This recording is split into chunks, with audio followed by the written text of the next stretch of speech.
You found the Tony Basilio stream at TonyBasilio.com or on your smartphone or tablet. Another thrilling, chilling, and sometimes spilling edition of the Basilio Show is on the way next. Tips are always appreciated here at TonyBasilio.com.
You're listening to FM 105.7 and AM 1340, WKGN Knoxville, and W289CU Knoxville, Fan Run Radio. Well, the subject over on Twitter Spaces says it all, ladies and gentlemen, and I let Twitter Spaces, I let it drive the show. Matt thinks I let the folks over on YouTube drive the show, but really I let the folks on Twitter Spaces drive the show. Matt, has the thought occurred to you that this is about to get real? Has the thought occurred to you, Matt, that right now this could get real up in here for the Vols? I tell you what, has it occurred to you? It's real loud in my headphones, okay? It's real loud. All right, how about that? Is that better? I thought it was pretty real this past weekend. I mean, if that's not real, I'm not sure I can handle what this is going to be then. Well, you study this Iowa State bunch, and they've got so little history in this round. And we know how to function in this round. They won they made the Final Four in 1944. That's right. That's right. Yeah. I mean, they've had so much trouble getting out of this round as you unpacked today, Brian. Isn't that surprising when you look at it? This has kind of been where they go to jump off. They got through the Sweet 16 one year with Larry Eustace, who ended up getting in trouble, was partying with co-eds or something. I love And they had a really good player named Marcus Fizer, and they got to the round of 8, and I think Eustace had like a meltdown at one of the officials in that game, and they lost. I think it was Michigan State who beat them. That's right. On their way to a national championship. Michigan State always gets the regal whistle. The last time the Big Ten had a team win a national championship. That was a loaded Iowa State team that had the Fizer guy. They had the Beasley guy. They had not Beasley. They had 3 NBA players on that team. They were loaded. But here's the thing. You ever ask yourself? Because, Matt, this was a theme yesterday. The team that Barnes has that does this, and it's if you do what Rick Barnes has done, you're in the Sweet 16 4 consecutive times. Okay? And you do this enough, John, sooner or later, as the old 60s or 70s song said, sooner or later, love is going to get you. Sooner or later, you're going to figure out a way to get past that 8. You've been there twice in a row. If you win this game and you go 3 times in a row, John, you know how hard it is not to get to the Final Four? Gone to the Elite 8 3 times in a row? Well, here's the thing. A lot of it has to do with what other teams do. Yes. And Tennessee has been – I thought Tennessee had a really good draw, and the draw got even better, unfortunately, for Iowa State when its best player, Joshua Jefferson, goes down with a bad ankle. No question. I don't know if he can play or not. He had his MRI yesterday. Here's the deal. They're not going to meet with the depressed. till they get to the site in Chicago. We're having a media person on tomorrow. Here's the interesting thing about what they do with gambling, okay? Because this, a lot of people like to play, and status of players is a big deal. Of course. They don't put out injury. Have you noticed this in the NCAA tournament? Everything's cloaked in secrecy. It's not like when you play these SEC games, and the SEC has made these teams put out, and even the SEC's injury reports, as my gambling friends know, is kind of fugazi. But in the NCAA tournament, you're flying blind, which is really interesting, right, John? Well, that shouldn't be. It shouldn't be. No. Because somebody knows, and then somebody else knows. Oh, yeah. And then somebody else makes a bet. Well, yeah. So It's like these people in Washington. How do you think they get rich? They know what's going to happen. I bet, before yeah. it happens, right? It'd be nice to play with the key, right? I bet Nancy Pelosi knows who's going to play and who isn't. Well, I'm not talking. Well, so here's the thing about Iowa State, okay?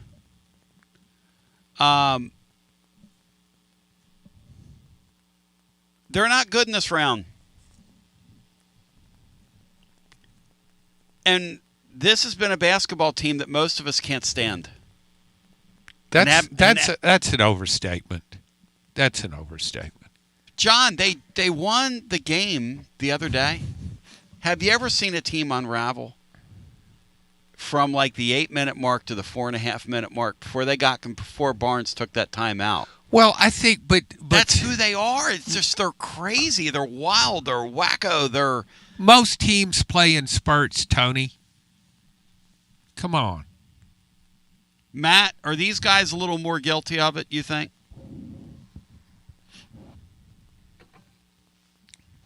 They're more guilty of it, but that's what the sport is now. A whole lot of teams are very poor situationally in closing games out. They're just kind of par for the course. It's just more than our previous couple of teams where we had our veteran players that have been in the system for multiple years. We just don't have that luxury, but nobody does anymore. Nobody's selling for me on here. Damn it, guys. Is this going to be the year? Is this the year? Do you guys feel this?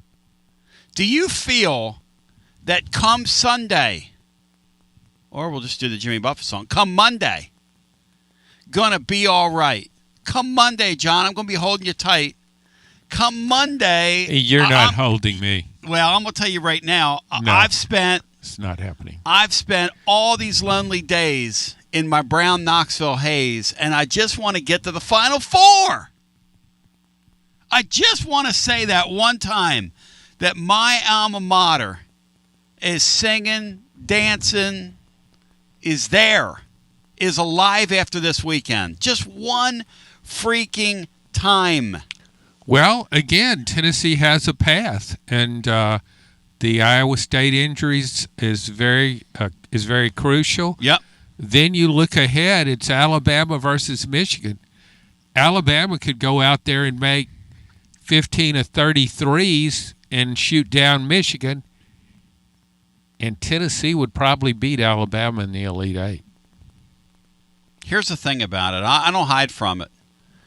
BLO816 says people hated on this team all season. People acting like we can't go back and listen to the older shows. That's exactly right. I don't run from that.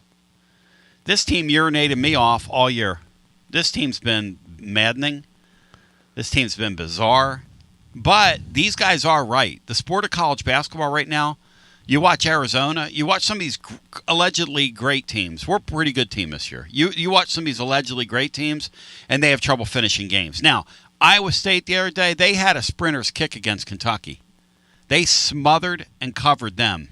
They were smothered and covered, ladies and germs. By the way, I took Laura last night to Copper Cellar. That Copper Cellar West, you talk about some phenomenal food. You talk about a great atmosphere in there. Gah! I mean, that was we celebrated our 35th anniversary last night. We can't go anywhere till the basketball team loses, and even then we can't go anywhere because I got Willie in here doing the Sunday show. Never ends, Sean. Well, Never has. Tony, you have control over those things. Nobody Happy wants to hear you anniversary, complaining, baby. Tony. I Nobody. got you on my mind. I had lunch with Jennifer Morris yesterday. John Adams, presented by the great Jennifer Morris. Next move, SmokyMountains.com. And, I've never really been interested in property or buying houses. I didn't own a house till I was, over 40 years old. I just lived in apartments. So I've never had an interest in that. But since Jennifer's all about real estate and knows everything about it, she's got me curious. So I was kind of checking out some properties, and I found a place over on Merchants, back kind of where old Palaio's restaurant used to be there. Yeah. There looks like kind of an open lot, and I've kind of got my eye on it. Ladies and gentlemen, boys and girls, children of all ages, the great Jennifer Morris. I love her. I thank her. Matt, do you feel like this could be it? Has that thought occurred to you? Alabama goes out in the early session Friday and knocks out Michigan. Could happen. They could make a bunch of three balls and overwhelm them. And all of a sudden, Matt, all of a sudden, we're looking at a team we play so well against in the Elite Eight, Matt. Has that thought occurred to you? Be honest with me here. Honestly, no. I've not thought about the Elite Eight with this team. No. I mean, you got to get by. Got to play really well to beat Iowa State, and then, it'd be a much bigger upset if Bama beat Michigan than if Tennessee beat Iowa State. But no, I've not thought about that. I've not even thought about the Sweet 16 a whole lot with this team, to be honest. So that's why Sunday was really impressive, and I'm kind of savoring that in and trying not to look ahead too much because, everything from here on out is this team overachieving. I like the way on this show, Matt, that Tony leads his colleagues to a certain point, sort of shapes the show in his image, and here's leading you as to how he wants you to go, and you go in another direction. Well, listen, I think that's what makes the show interesting because I told you guys in the pre-production meeting today that I feel pretty hopeful that this it's usually these teams that you borderline can't stand in some of your sports that end up going the furthest. And this team has just driven me nuts this year. They're in bizarre. When you saw Bishop Boswell, that's his team of destiny stuff. When Boswell makes 4 threes in that spot to shoot you through that round, because without him, John, the way Ament was hobbling around out there, and Ament somehow figured out a way to get like 16 or 18 points in the game, and he showed, like Rodney Woods was on here yesterday, and Maury Hanks, who scouted these players and scouts them for a living for years and years and years. And by the way, Maury told me this morning, this is what's having a great resource like Maury around is. He said, I've gotten on the phone. He's coming on with us on Thursday. Now, tomorrow we're going to have a guy who is the beat writer for Iowa State, the best of the class this year. What is Maury going to talk about? Maury's got 2 calls scheduled later today, and one of them is with a scouting buddy of his, NBA scout, who's seen Iowa State no less than like 12 times this year. Like they're one of his teams. And he's going to have the full rundown of, from this guy's perspective, what they really do well. And the guy's also seen Tennessee. So he's going to give Maury kind of a breakdown of, and this guy's going to give Maury some information that he couldn't say if he was on here, but Maury can say it. He keeps the guy's name out of it, whatever. Point is that we're going to have a pretty good look-see scout at this Iowa State bunch. Matt's right, in a sense. This Tennessee team, people don't want to hear this, but them getting to the Sweet 16 is a great season. Like, if we're on here Friday night and it's midnight, the game's over, and the Vols lose, I will say, hey, that's a pretty great job by this team to get to the Sweet 16. Here's the thing, though. This Jefferson guy, he's at least kind of hurt. I saw in our freshman guard a reinvigorated player. Gillespie looked fresher than he's looked in weeks. They obviously got him off his feet. He was extremely fresh in both those games and hit the key shots when he had to hit them. He has to be lights out good Friday night for these guys. Now, I'm going to ask a living listener. And you can go with this wherever you want to go, okay? I'm going to go with this. Wherever you want to go. Wherever you want to go, okay? Wherever you want to go. Do you think this team's capable of winning Friday and getting to a third consecutive? Do you think it's going to happen? Third consecutive Elite Eight? Because I have a funny feeling that Alabama's going to shoot the ball well. I'm going to tell you something. This guy from Alabama is a real untrustworthy kind of bad guy, this head coach at Alabama, who traffics in high risk, probably covers up crimes, truth be told. Just, drafted that kid out of professional basketball earlier this year. They could use him Friday night. Maybe they could get him eligible again. Well, you shook Tony up with that comment, Brian. Point being, Bri, the guy will stop at nothing. The guy will stop at nothing. The guy will stop at nothing. The winning edge. Hey, Matt, people think that we're really silly about this getting to the Final Four thing. They say you guys talk like it's winning a national championship. Matt, do people really understand the sport and what making a Final Four means when they talk like that, Matt? It would feel like winning a championship for us, Matt. It would. It would be so... I don't even know what the term is. Is it affirming, John? I don't know what that term is, but there's a certain type of cachet that comes with, hey, I follow a school that's made a Final Four. I don't know. It's hard to describe. Maybe you would be inspired to write a song about it and sing it in the park. Matt, what do you think?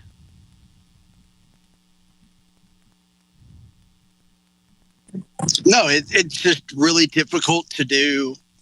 And I mentioned it on the selection show that a 6 seed hasn't even made a Final Four since I think it's 93. Yep. Which is crazy to think about, but and Tennessee's just never been able to get over the hump in the postseason and the deal. But you've gotten close the last 2 years, and then this year you've got a chance to do it again. It's really remarkable. It's two toughest games of your season would be the ones that come up. So you just have to play extremely well. There's no do-overs. If you have a bad 5 or 10 minute stretch, you're almost certainly not getting through any round from here on out. So it's just a tough ask, and it'd be kind of crazy if this is the team that kind of breaks that. But again, work. I think it'll take a great effort to get by Iowa State, who's really, really good. Oh, they're very good. But how sports work is that this Tennessee team, a team that we've just kind of, I don't know, at times they've been so maddening and so frustrating and so just silly at times. They've played such silly basketball. All the three-point fouling and all the goofy play, that this is the club that gets through. And I'm going to ask the living listener at 865-200-5402, what is your feeling about this team? Is this it? Is this the end of the line? My buddy James Daniel IV says, the way I look at the Sweet 16, like Watson Brown talks about making a par, this team making the Sweet 16, when you look at all the numbers, that's their par. That's shooting a par. If they didn't get out of the round to 32, it would have been a bogey. I kind of disagree with that. I think they've made a birdie right now, getting this far. John, how do you look at it? No, I agree with James Daniel Ivey. James. Yeah, I think. Tennessee was going to beat Miami of Ohio. Yes. So, and again, it's just you never know what's going to happen in these tournament games because of the health of players. And now the NCAA contributes to that uncertainty, as you pointed out. No. We don't know. My guess is Iowa State probably knows if Joshua Jefferson can play. They MRI'd him yesterday. Or they know if he can play or if he's going to be less than 100% and he will have limited minutes. Yep. Imagine if Tennessee was out without Jacoby Gillespie in this game. Would you give it any chance? No. I wouldn't. No. Here's the other thing about this club, about this game, about the whole deal. When you talk about, is this a Sweet 16 team back in January, okay? I always say that's a silly conversation because let me see the draw. Because the only thing that separates a team that goes to the Sweet 16 from a team, for instance, if the Vols would have stayed on the 4-5 line, they probably have a harder path. Even if you look at the region they're in, which makes no sense. But in losing a couple of games, that's the thing that's tricky about the tournament and just talking about it in a vacuum. By losing a couple of games there and kind of slipping down the stretch, Brian, these guys ended up with more winnable games. 2 pretty winnable games. When you looked at Virginia on the floor with the Vols, physically it looked like the high school basketball team against a college basketball team. Our guys, man-to-man, mano-a-mano, are some big, big human beings. And this Garrett Medenwald guy, we don't talk about him enough, but he's got to be a major part of their run here in recent years. This guy knows what he's doing building ball players. Is there any doubt, John, when you look at the strength and conditioning and how tough we are? The thing is, though, Friday night, I'm going to warn you, some of you that haven't watched Iowa State and you're kind of myopic in your fandom, and that's cool. I mean, there are certain people that listen to me that only watch their team. That's cool. I mean, these days, you got so many other things distracting you. Watching your team is an accomplishment. Iowa State is a stronger, tougher version of us. They're a little more skilled version of us is what they are. That's what they are. They've got a point guard who's a little bigger, nastier version of ZZ, who's one of the toughest people I've ever seen in my life. How the point guard matchup goes Friday, with or without the Jefferson kid. Now, if they had the Jefferson kid, I would give us a puncher's chance in that game, if that. What's the betting line on this game now? It's, Brian, is it like 4? 4 for Iowa State? It was Brian? 4.5 the last time I saw it. Yeah. This morning. And that's Jefferson being up in the air, John. That's his status being up in the air. Do you think maybe they know what his status is, though, when they set that line? I don't know. You never know. But I want to ask the living listener right now, do you believe? Because here's the thing. You think about all the things that this team's been through. You think about all the things we've been through as fans. You're talking about your 80 minutes of basketball away. And if Alabama, we're all going to be Alabama fans Friday night. This might be the first time that the Tennessee nation has ever really cheered for Alabama to any way, shape, and form like this. Everybody listening to me has to be saying Roll Tide Friday night in that first window. Matt, will you be saying Roll Tide yourself Friday night? Will you be cheering for the Tide? I don't know. No, probably not. Sorry. There we go, Tony. That's the kind of thing you're talking about, John? Yeah, it happens all the time on this show. He takes the piss out of everything. You set somebody up right to set you up. Brian, will you be cheering for... Yeah, let's cheer for a criminal enterprise. Matt, who's more beatable in the next round? Bama is, but Tennessee has to get there for that to even matter. So I'm not watching the tournament with that in mind. Brian Hartman, will you be cheering for the Alabama Crimson Tide so the bracket opens for us? Or are you going to think like a loser like Matt? Like we're going to lose the game? I will be hoping they win. How's that? Maybe that's not really cheering for, but hoping they win, yes. That's not cheering for them, Brian. Why won't you invest emotion in it? Yes, Brian. Well, I'm hoping they win, so I am investing some emotion. That's not much. No, it's not much, Brian. You're going to be in front of the TV screaming and shaking your fist on behalf of Alabama? That's cheering. Yeah, I'm going to shake my butt. John, how about you? What do you think? You think there's a lot of people in Tennessee Nation that are going to be rooting for Alabama in that first window? Because that's part of the magical night. That's how the magical night happens. Because if Alabama wins, all of a sudden you go into the 10 o'clock, it'll be 10:30 tip-off, like Brant Packer said today. Brant Packer said in the fourth quarter, in the last 8 minutes of the game, we ought to have like a ball drop at midcourt like they do for New Year's Eve, just to commemorate the occasion that we're all up after midnight watching a college basketball game.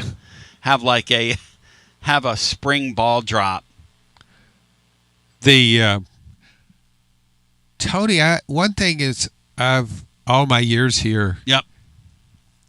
The hatred for Alabama, like Matt won't in these parts. Yeah. I just don't think a lot of fans can do that. It's just Matt can't do it. Yeah, well, I think he almost said yes, and then he stopped himself. If you caught that, he was like, no. Actually, no, I won't cheer for them. And so, yeah, I think I could see this happening. A Tennessee fan going into that game, boy, I want Alabama to win. And then they get and start watching the game, and they just see Alabama, and they said, I can't pull for them. Think about this. Somebody's pointing out Estrella in our chat. He looked like a championship player the other day. When you get a guy like him starting to make those jump hooks and play to the level he played. That baseline jump hook he made. That's the stuff of, trust me, I watched Villanova make runs when I was a kid in 85. That's the kind of shots they were making. You make a few of those, and all of a sudden you're through to the next round. And then Harold Presley steps up, and he drains a couple. And then Harold Jensen stretches up.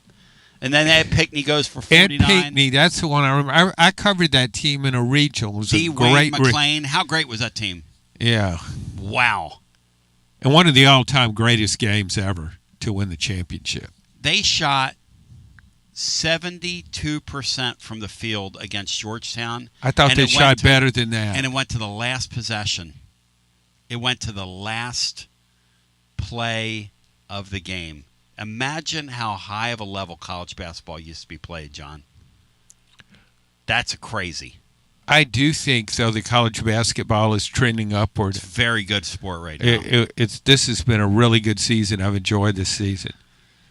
So we'll go to the phones and get as many people in here. We have no calls, but we'll get as many people in here on the other side, or we'll talk to air. Also, one other thing I want to unpack with John is the Lady Vols lost their best player yesterday. Some of you don't know this. This Prawl kid, I told you 3 months ago, that is the most skilled player the Lady Vols have had in a long time. I mean, she is a young kid. You could see the way she moves. You could see her size. You can see the way she can shoot the ball. She's going to be, I don't know where she's going to be a star player. It ain't going to be here. But she's going to be a great player for somebody. And she transferred out of here, and then somebody else transferred who came from Syracuse. By the way, Syracuse's women's coach embarrassed herself last night after the game. John, have you seen this? I saw a headline about something. She was with the. I don't know if it's a he. She said, and I quote, "They have something against me." Who does? I'll let you listen to it when we come back. She said, when I was at Buffalo, because the women's tournament really needs to have a conversation with itself, and the conversation goes a little something like this. Why don't we just have a 16-team field? Or 32 at the most?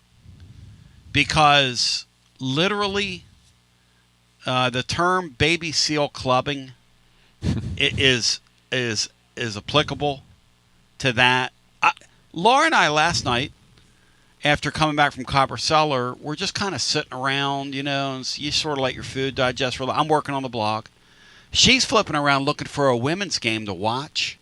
John, it was Hammer Time Central last night in the round of 32. There wasn't a competitive game. There was one competitive game, but for the most part, why in the round of 32, John, would those games be so non-competitive? Even in the middle of the bracket, they're not competitive. Yeah, you're right. It's 64 teams in the women's bracket is just too many. I agree with that. You'd see a better quality of ball, but I do think there are about 5 programs right now. Yeah. Connecticut, of course, Texas, South Carolina, UCLA, and LSU. Those 5 programs, I think they could probably beat almost any other team by 25 points on a given night. Elander Schickquattrell says, LOL, the girl Tony is talking up is awful. She's an awful player, John? No, she's a good player. She's not. Talacia Cooper's their best player. Well, yeah, I mean, I'm talking about freshman. You're about a freshman. Yeah, oh no, she's a very good player. She's going to be a great player. 6'2", with a nice jump shot, moves well, player. Athletic. Hey, Schick, you stick to Josh Heupel's stubble, and I'll stick to what I do, which I do very well. I think, she'll get some good NIL offers. So she could go to a winning program. Pretty. South Carolina take her tomorrow. Notre Dame would too. Mm-hmm. So they will have players sought after in the portal. I want to ask you, John, how many portal players? Because that Cooper girl, there's no way she comes back. Now, the portal won't open until next Monday, so we're going to hear of players matriculating, but I think there's a possibility, y'all, that we might see some staff movement as well. You ever heard the term deck chairs on the Titanic? Or maybe... yeah, I've heard that in connection with the newspaper industry. It's an inside joke in our business. John went from, in the newspaper industry, a time where, and if you ask him, this is true, he had an unlimited budget. He could say to the editor, whatever, hey, I'm going to Philly today to cover the Eagles and Cowboys, when he was in Jacksonville, and they would fund it. I mean, it was the greatest job in the world. Hey, I'm going to the Olympics over in Sapporo, Japan, and they would fund it. Hey, I'm going to... Now, if he takes somebody to lunch, okay? I don't take people to lunch. I know that, but if I take a coach to lunch and or whatever, I'm trying to get to know somebody, they would say, hey, John, that's not in the expense report. I mean, it's, I don't even carry I don't even have a company card anymore. Say? I don't travel. It's unbelievable. Things change, Tony. So we're going to do this on the other side. We're going to come back. We're going to get some calls in. And this show belongs to you for the rest of the program. Don't Let Me Down, John Lennon. Great Beatles tune. How does that go, Tony?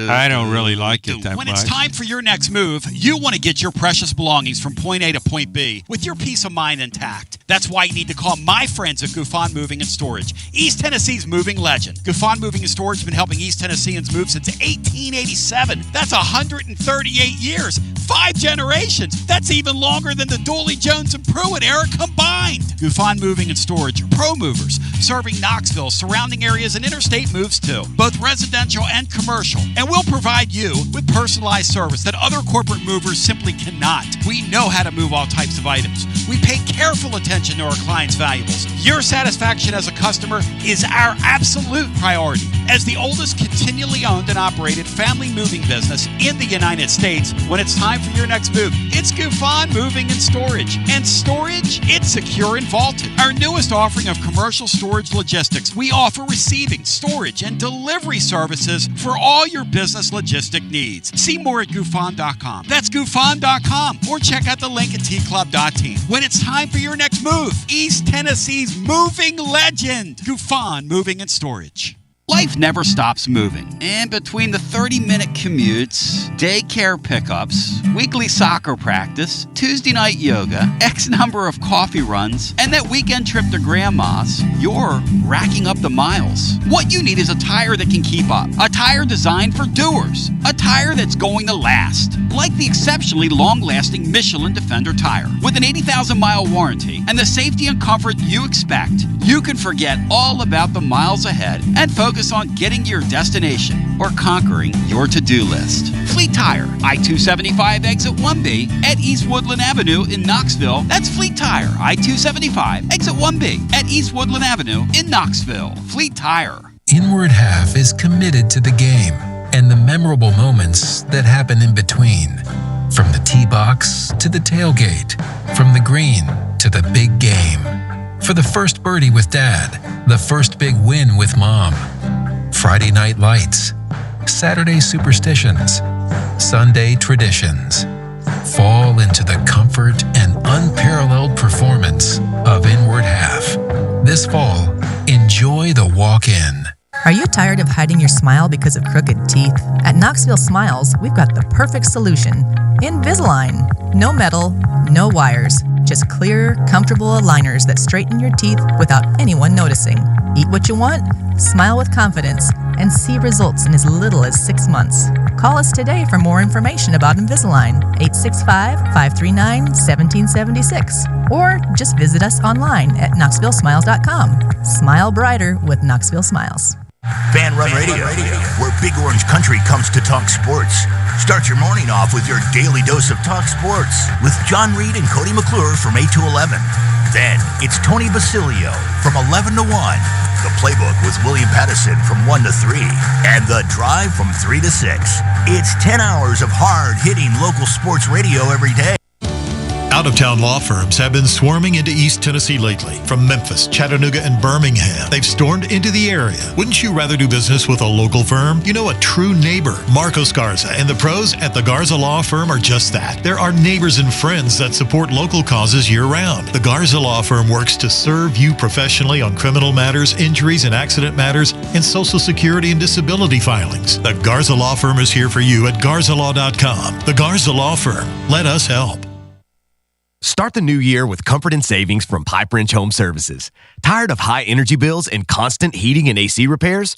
Ready for a more efficient home? There's never been a better time to upgrade your comfort and take control of your energy costs. Upgrade your HVAC system now with Pipe Wrench Home Services and make no payments until 2027. A new energy efficient system means lower bills, fewer breakdowns, and peace of mind for years to come. And with Pipe Wrench Home Services same-day service guarantee, you won't wait to start enjoying a more comfortable home. Your comfort isn't just our job, it's our promise. Upgrade your HVAC system now with Pipe Wrench Home Services and make no payments until 2027. Schedule your free estimate today at pipewrench.com. Pipe Wrench Home Services, trusted in Knoxville, Maryville, Oak Ridge, and neighboring communities for over 20 years. Same-day service guaranteed, or the visit is free. Offer good with approved credit. Some restrictions apply. Visit pipewrench.com for details. Hey, I'm Alan, and we ship floors on Bristol Highway in Johnson City. Are you tired of walking around on that ratty-looking carpet that you have? Well, today's your lucky day because we have Supercore on sale for $1.79. 58 colors we're liquidating. Supercore is the best waterproof floor with a lifetime warranty. Where are you going to find that anywhere else? Nowhere, let me tell you.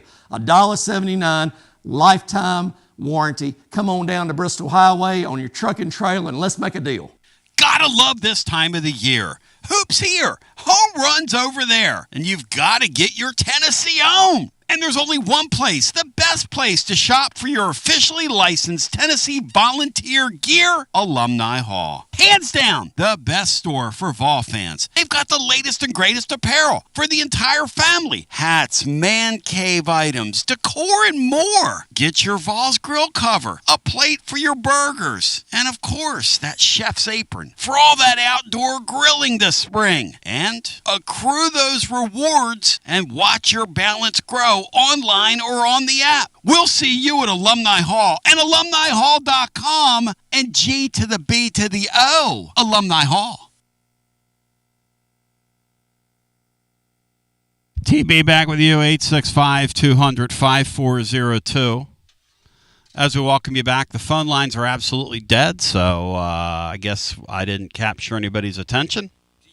It does happen from time to time. Even people like me that are great at this strike out.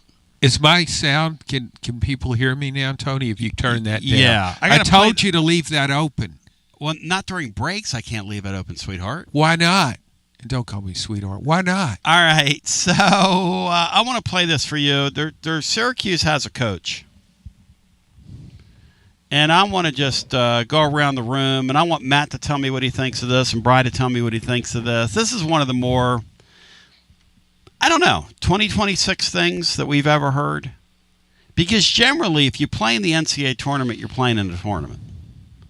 But apparently this lady that coaches at Syracuse, whose name I don't know, but you know who that is? You ever seen her?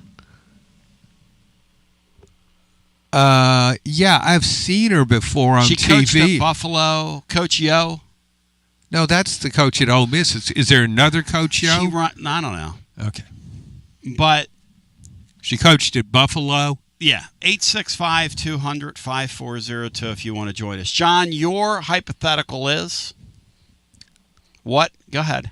Okay. Is there a better chance of Kim Caldwell returning as a Lady Vols coach or the Tennessee men making the Final Four? All right. Brian, you throw out the first pitch. What's more likely from here? I think Kim Caldwell returning next year. I have to say that. I don't want to say that, but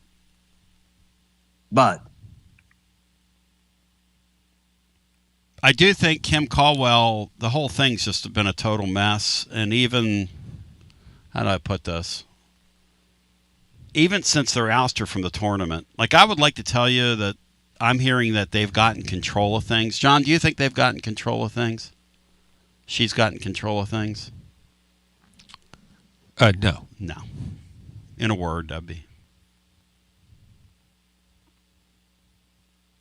Matt, how do you answer that? Final Four or Caldwell comes back? I think good question. It's probably Caldwell coming back.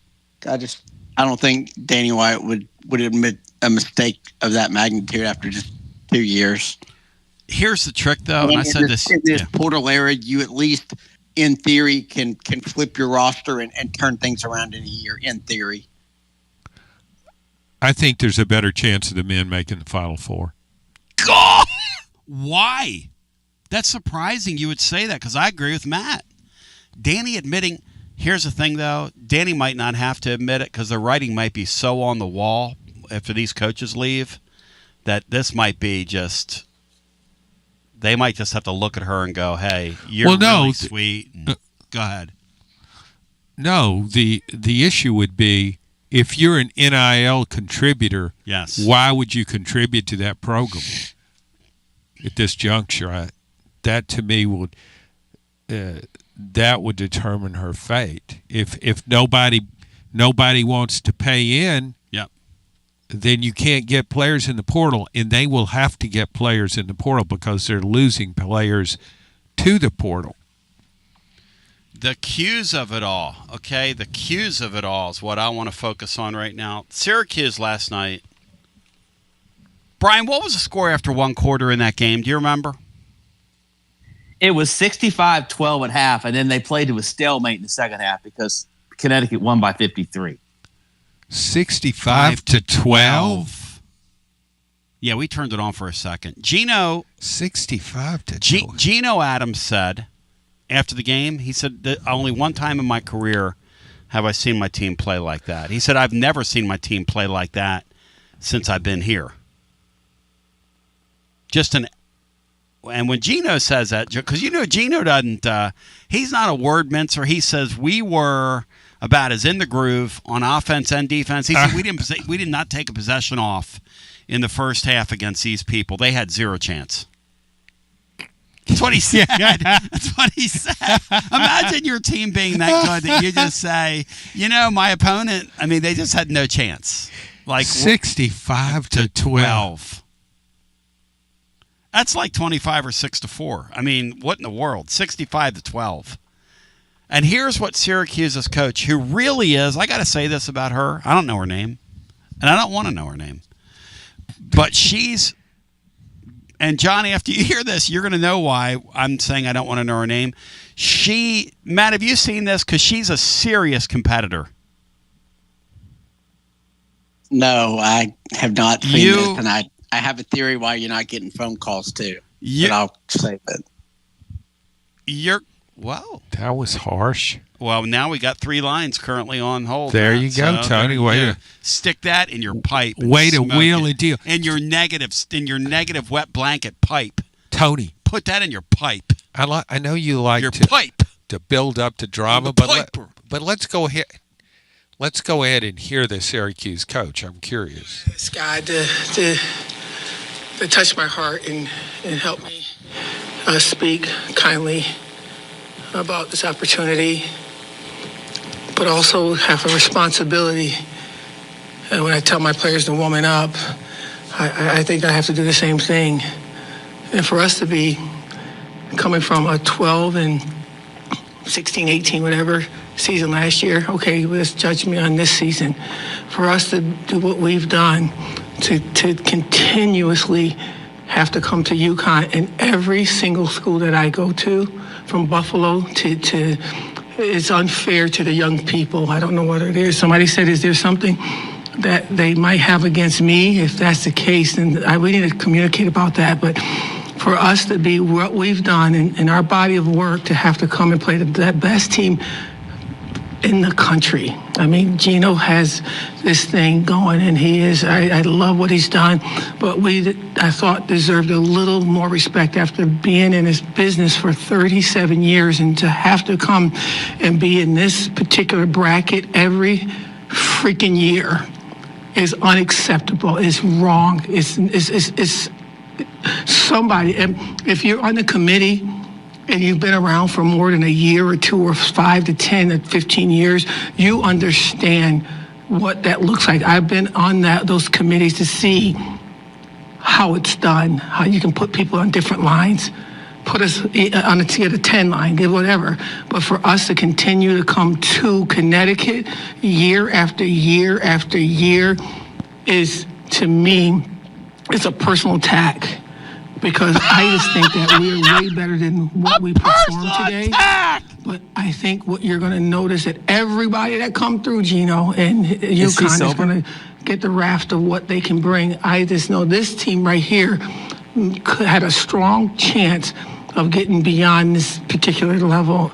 And I am hoping that I'm not disrespecting anyone. I'm hoping that I'm not bringing shame to Syracuse by crying spilled milk. Oh, no. But after a while, I've never said anything. Never said anything. In this kind of light before. Yeah. A lot of people are talking about rev share. I just want the young people that's in my locker room to have a fighting chance. And I am grateful. It sounds like you're really concerned about the young people in our locker room, which he says they have this thing against me. John, if you heard that and you were an AD, what would you be saying to her today? I would fire her for cause. She's unstable. Doesn't need to be leading a program. He sounds like she's wasted, like hammered. I'm not kidding. Well, it was presented by our friends at Dos Equis / my friends at T3 Vodka. Ask for it by name. Matt, if you heard a coach in a sport you followed talk like that after a game, bitching about how they always end up playing the same opponent and how it's just not fair and how it's a Poor me. Well, really, they have something against me because I always end up in this spot. How in the world, Matt, could you give that person a paycheck to coach a team next year if you're in a competitive situation? I don't know. That doesn't sound like a very competitive situation from the coach's perspective. Man, that was... You think she was drunk, Brian? Or she wishes she was. Well, it was 65. Her team might have been drunk. It was 65-12 at halftime. She could have been punch drunk, John. 65-12. I mean, Magic going into the half. You could start. Yeah, you could get dizzy. Magic going into the half down 65-12. And you had that loser mentality to begin with, because she obviously has a loser mentality. I'm telling you, if I'm on the tournament selection committee next year, you got to put her in Connecticut's bracket. Well, here's the thing about it: if the lady knew anything about anything with these tournaments, Jerry Palm tells me they don't look at the teams, they don't look at the coaches, they don't, and Joe Lenardi, they don't look at the storylines. All these guys, because they went to some simulated blind draw thing, and they never do that. John, you believe that, right? They don't do it for, it's storylines. sometimes it looks calculated, but maybe they don't. Oh, but I think I've never heard. When I told you that we were going to play that, you thought, "Why in the world is he doing like women's basketball?" Like, what are we thought, doing here? yeah, Trying to kill the show. But now that I played it, should I have played that? I mean, it's crazy. Yeah, it's one of the best post-game press conferences I've ever heard. I'd love to have been columnizing on that from that regional. Would you have if you were a columnist in Syracuse today, how badly would you eviscerate her? You'd call for her to be fired? Yeah. Oh, yeah. She shouldn't be running a program. Has no business running one. Brian, had you heard that? No, that's the first I've heard of it. That's the first I've heard it today. I mean, that's like when, no offense to her, the kid from Baltimore that played at LSU, Barbie, what do they call her? Angel Reese. Said, I deserve LeBron James money. Angel, a newsflash to you, honey. No, you don't. No, you don't. Just like I'm not going to get Jim Rome money working in this. Like, we all make choices and we're all like in our spot. And by the way, I'm very pleased with what we're doing here. I feel very blessed to have the opportunity I have. And so should you. You can afford a nice hat like you're wearing. And the Syracuse people, the Syracuse head coach should feel very blessed that she got to win a game in the tournament. And should congratulate Gino and her kids for having the season they've had, and they tried to play to their level, and we didn't have it tonight. But that's not what we're doing now. Think about this. Yeah. If it was 65-12 at halftime. Yes. What if Gino had only played 4 players in that first half? Could Syracuse have come close? I don't think it could have. 4 against 5. I mean, I think it would have been like a 15-point game still. Let's go to the phones. 865-200-54. And then I want to hear Matt's theory of why the living listener's unplugged right now.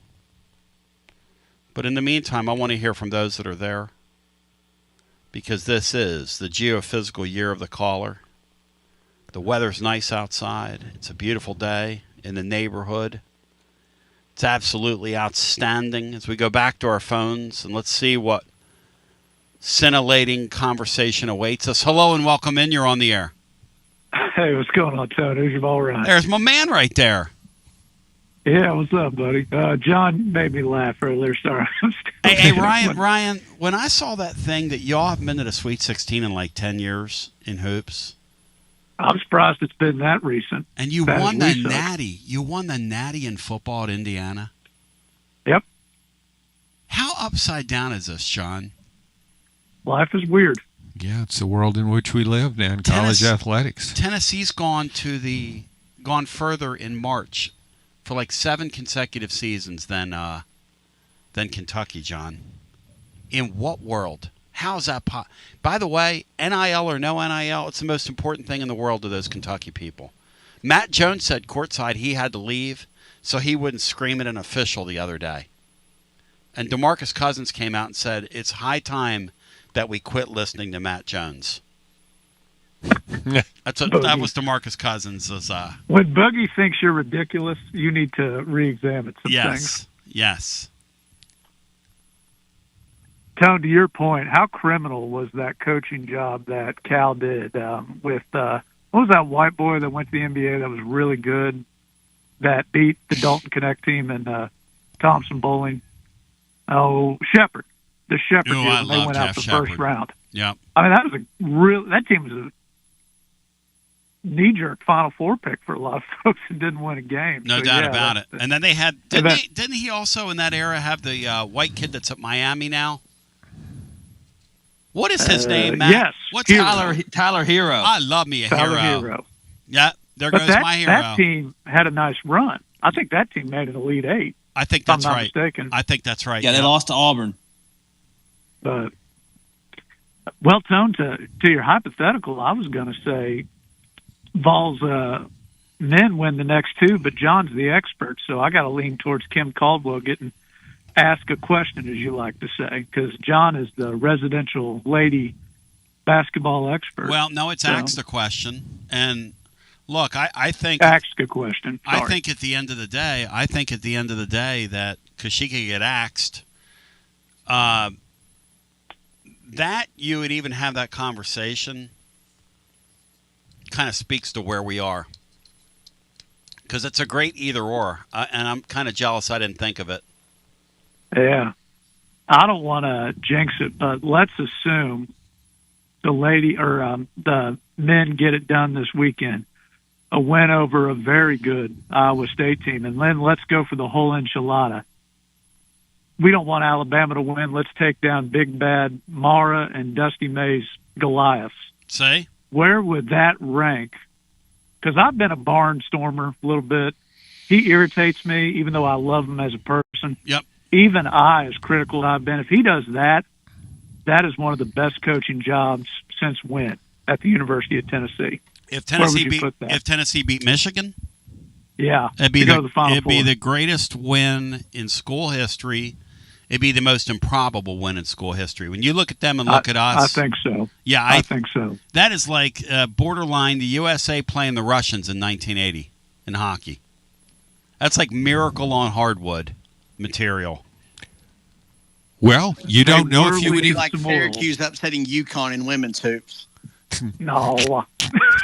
That's what it, Matt. It's true or false, Matt? That is what that feels like when you're. And I know it's not true. According to the coach, according to their coach, it is.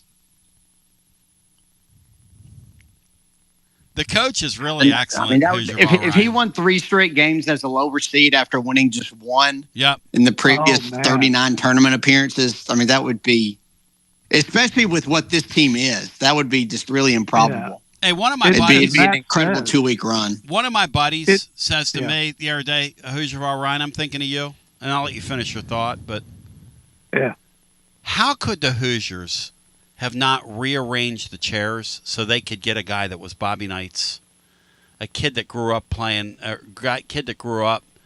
learning the game from Bobby Knight and Dusty May? How does he end up at Michigan?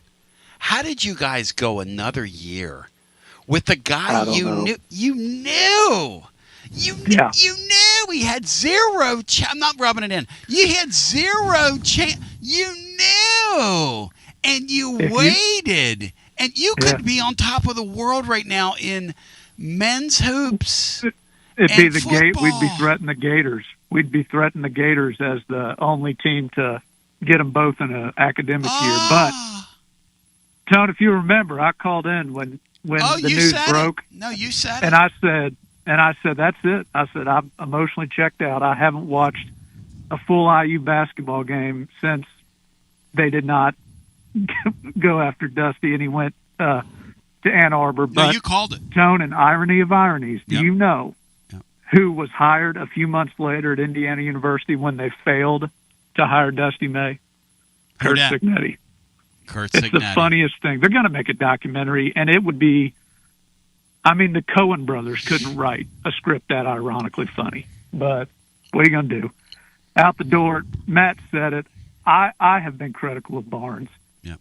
If he gets this done, me and Polly Joe and what's his name, Nega Dave could come on and formally apologize, when nations formally apologize for past atrocities. We could come on and do that if he gets these next two done, because that would be, you really couldn't say anything after that. I don't know if you can now, frankly. Thank you, my friend. We'll see. There is some irony that they're playing this in Polly's hometown, the home of Sister Jean. It's as if they have a chance to conquer some ghost. I'm telling you guys. I'm telling you. Until Friday night, and then I'm not telling you. But I'm telling you. I'm telling you. Why does Tennessee have the late game? They've been tipping off Sweet 16 games after 10 p.m. Eastern for years. It's attractive. Yeah, we took a bus trip one time, John. We went and watched them play Louisville. The first game, I'll never forget this, was Washington State versus North Carolina. And it was in the Hornets arena. And then then the Vols had the second game. I was thinking about the Hornets. And it didn't tip off till 10:45. We didn't get back off that bus trip. Well, I thought of everything. I was back in the day where I was taking the bus trips. I thought of everything. I gave everybody one of those bottles of, well, guys, what do you call them? It's like the Starbucks. You shake them up, and it's got the espresso in them. They're like in a glass bottle, Brian. You know what I'm talking about. That's like an energy drink. We handed everybody a Starbucks energy drink. Good luck going home. The guy driving that night was literally falling asleep, gone through the mountains. It's pretty next level. Ain't gonna lie to you. We took different shifts. Me, Bino, a couple other people. No, Bino wasn't on that. We took different shifts, though, of keeping him awake. It's your hour to go up there and talk to him. And at one point, he was telling somebody he said, have you ever shot an apple off a man's head? It was the craziest night. It was the craziest night. The bus driver asked... Frappuccino, thank you. Whoever came up with that. It was the Frappuccino things. Yeah, that he had in the bottle. You'd shake the bottle up. And wait a minute. What's this about an arrow? What is that? Have you ever shot an apple off a man's head? Who said that? The bus driver. That kind of implies that he did? It was pretty whack. It was, by the way, here's why. I know why now we don't have any phone activity. No Marky Mark in the Lunchy Bunch today. Marky Mark is tied up with business today for his real, shall we say, living. I know you think his appearances on here have to garner him thousands and thousands of dollars. But he actually has to, he's meeting with some upper crusters today. So, Marky Boy's away. So, if you want to get in with us, 865-200-5402. My heart goes out to the lady at Syracuse. What they ought to do next year is just forfeit. If they get in that spot again, just not play. Just give UConn a bye to the Sweet 16. Yeah, that's what they should do. Well, I think it would be kind of cool if Gino called her up to see if he could schedule her for a November game, maybe the season opener for next season. That would be kind of cool. They used to be in the same conference in the Big East for years and years. I guess they had a pretty good. She wasn't around for then. They had a pretty good coach before her, and I think he got into some, I don't know, off the court issues, as I recall. Was he mistreating players? Maybe not some in kind that of thing sport. Not in women's. He was. It's the hottest post-game show on the. Oh, let me do this. I'm sorry. I'm sorry. You're listening to FM 105.7 and AM 1340, WKGN Knoxville, and W289CU Knoxville. It's the hottest post-game show on the planet. Garza Law. Fifth quarter fan reaction. As soon as the final gun sounds, we're live.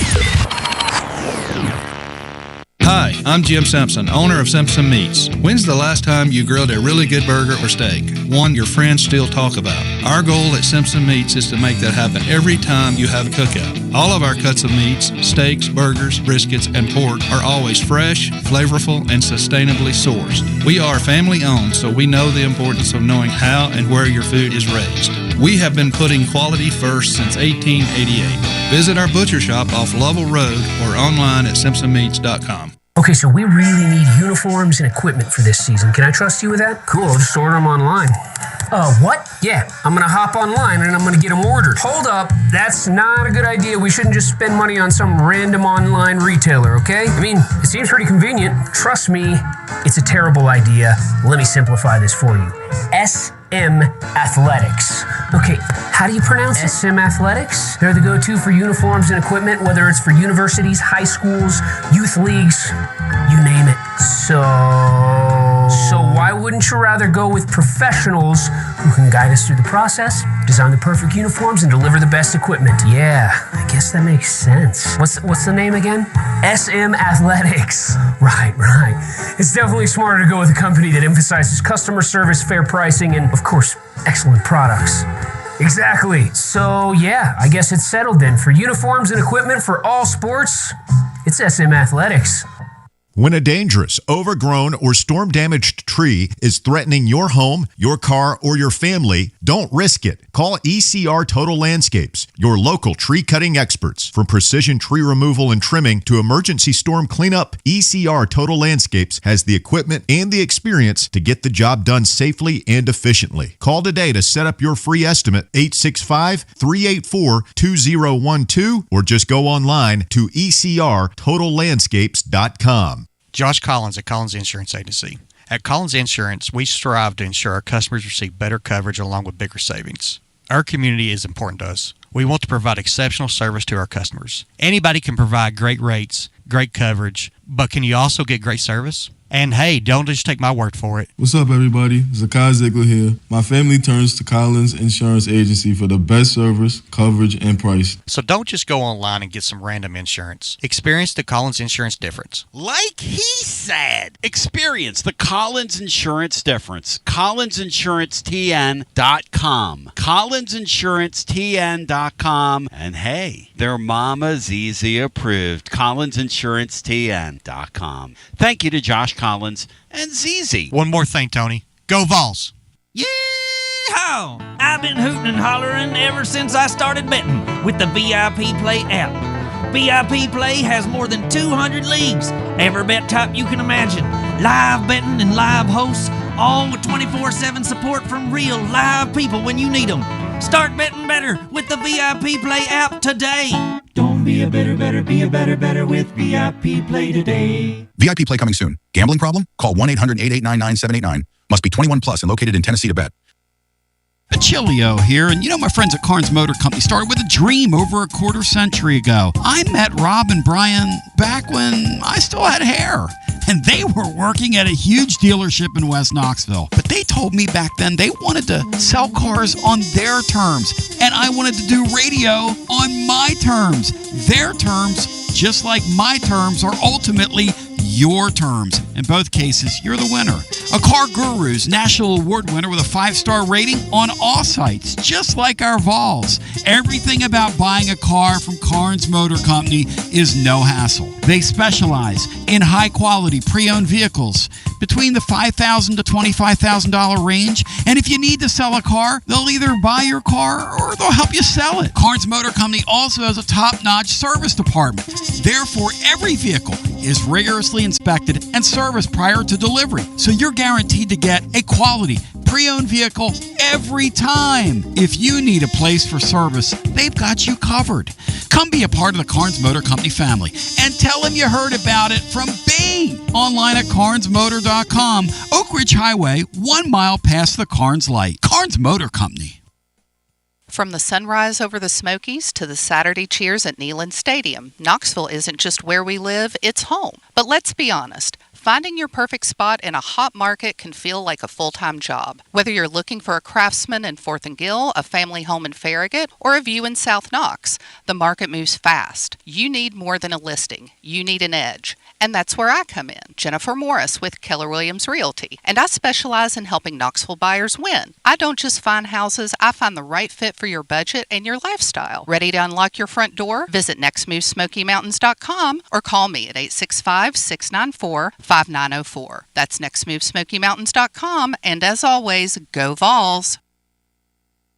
No, I want to add one thing in hour number 2 that we didn't say, and then I want to get Matt's thoughts on why the phone lines weren't ringing off the bat, unless it's a personal attack to me, and then I don't want to hear it. But, and maybe I do want to hear it. Maybe I need to hear it, Kim Caldwell.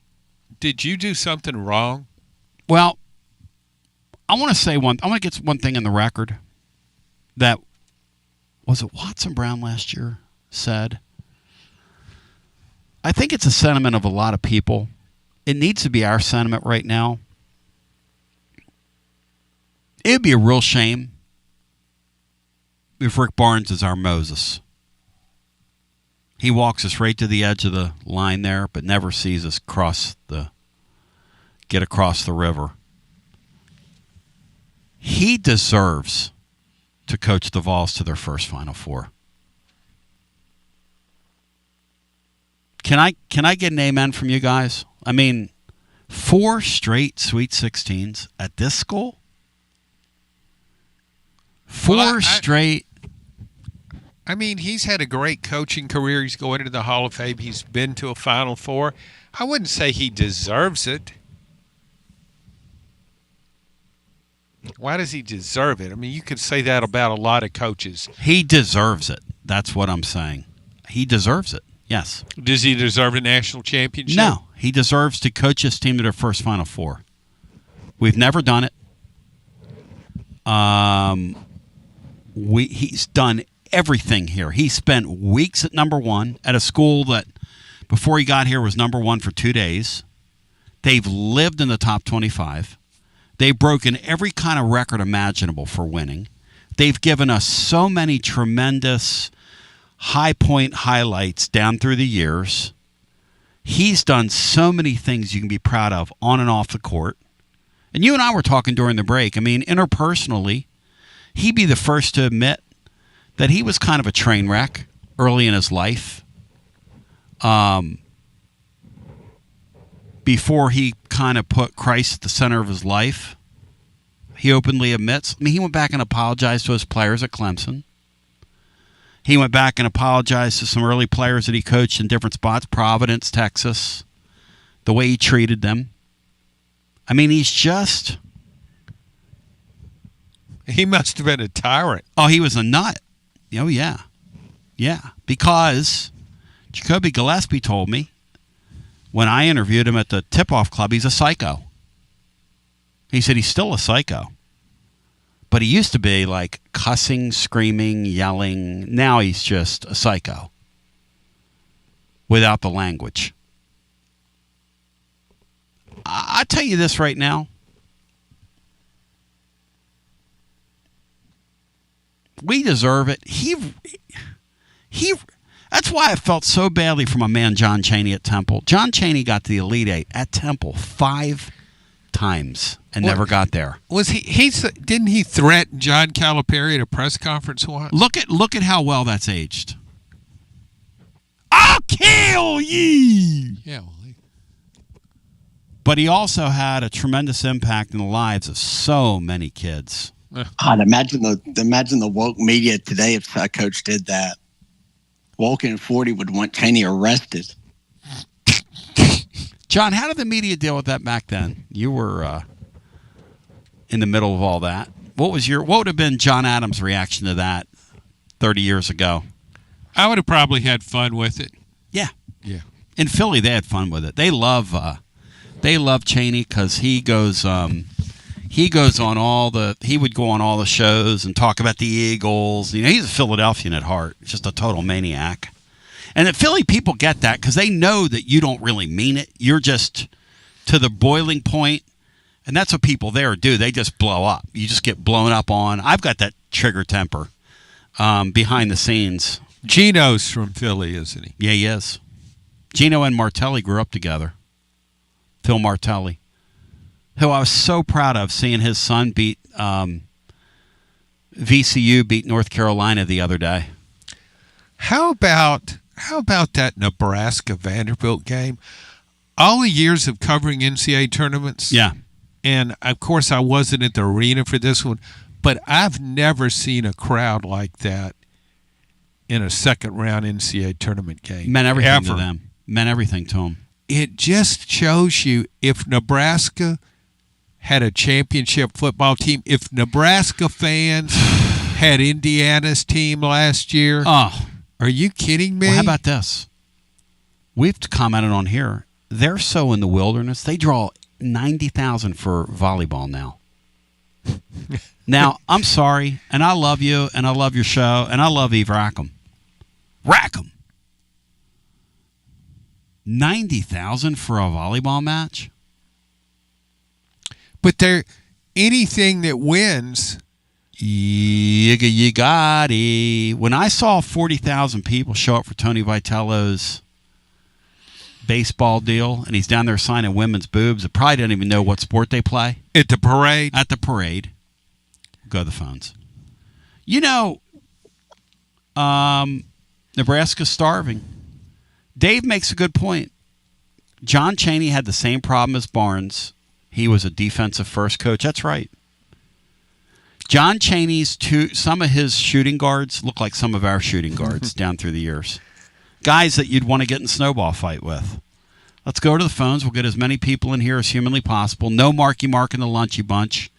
I send my regards. Firing squad, as Brian says. Yeah, yeah, that's right. Let's go back to our phones. Kelvin Sampson's been the same way, although he's kind of gone offensive heavy these last couple of years. That's right. And you see how far they've gone. I mean, they were really had a chance to win it all last year, and could very well. I mean, they're playing in Houston this weekend to get back to a Final Four. Hey, Matt, that freshman guard they have, that Flemings kid, I'm not sure that's a kid that Sampson plays around with a few years ago. Now, he was the focal point of their recruiting plans, and he's a great. Kingston Flemings is one of the great names of all time. He's an awesome March basketball player. Yeah, him and Acuff, those two dudes. Acuff. Out there. Back to the phones we go. I love that Houston team. I cheer for them any day of the week. He's another guy that Indiana fired him over a couple of text messages. He was texting too much. I mean, Hoosier Raw Ryan. What are you people doing? It's embarrassing. Hello, welcome in. You're on the air. I'm sorry. Hello, welcome in. You're on the air. Tony. Yo. What's going on, man? Hey, my man Josh. What's up, brother? I heard dodging Subarus. Keeping these highways hot. What you doing? I'll tell you one thing. The drivers in Knoxville right now, I'm not sure if the driving's ever been worse in this town. Oh, what yeah, in the hell? Get on Nagy. I got to ask you Let's something. get on Nagy. Well, Get some of these damn potholes filled up. Yeah, Nagy. Fill the potholes up, Nagy. I dodged a couple last night on the interstate that were man-sized. Man-sized potholes. Hey, by the way, the driving here, John, we could do this in the third hour. Am I imagining this, or are people out of their damn minds here the way they're driving right now? No, but you remember when you're just learning to drive and you go to a driver's ed course in high school and talk about driving defensively. Yeah. You really need to drive defensively now because you got people drunk on drugs, talking on their cell phones, or even just it's them damn phones, Tony. It's the damn cell phones, man. Yeah. I see it all day. Because you can see it as a truck driver. You can see into people's laps. Josh, of the people you pass, right? How many of those people are texting, playing on their phones? Like, what would you say the percentage is? 50%. Easy. 50%. Easy. And Easy 50%. Tony, I just had to call in. Yeah. You said it was a lot phone day. So I want to give a big shout out to Northeast Tennessee's own Greenville Green Devil, one of the stars of the damn first weekend of March Madness, Jacoby Gillespie, who never quit, never gave up, and accomplished his dream of wearing the orange. Hats off, Jacoby Gillespie, Greenville Green Devil. And I'll tell you something about Great story. That young kid from Greenville he plays that game with a lot of flair. He was really good on Sunday. He's been really did you good see the so stat far. about him? That you had in the blog Apparently today? Repeat it, Bri. This is unbelievable. Repeat it, Bri. Yeah. He's only the third player ever to have 50 points and 15-plus assists in the first 2 rounds of the NCAA tournament.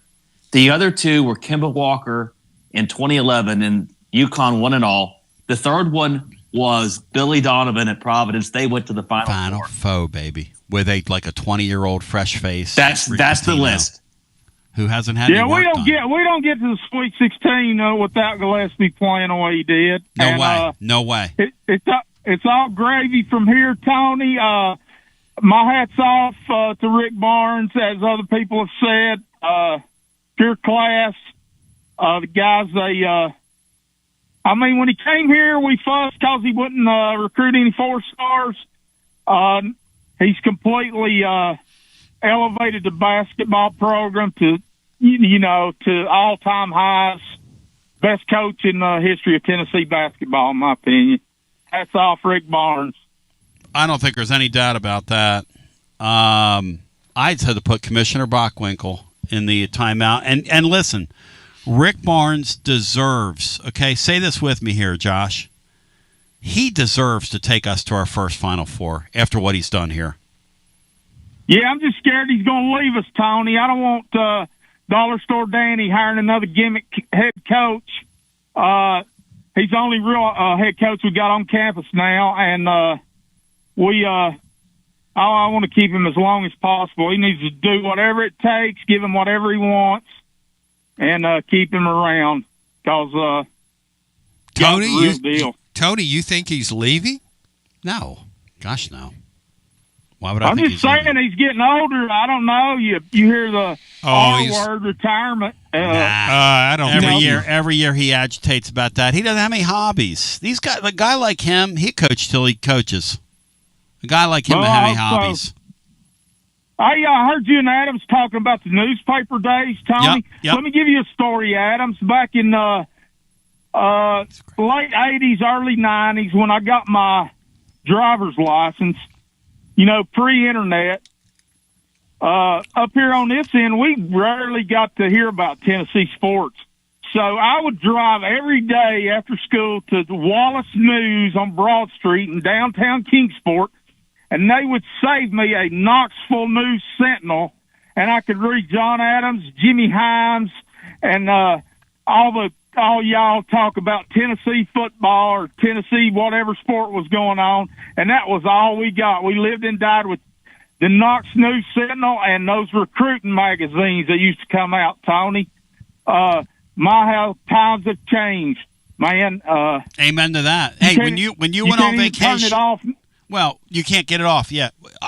The world was better without a cell phone. Now, look, it's great for my business because we're connected to people all over the world, and it's exponentially increased our reach. I mean, we become sort of major players through this whole thing, if you will, with megaphones when you're in my spot.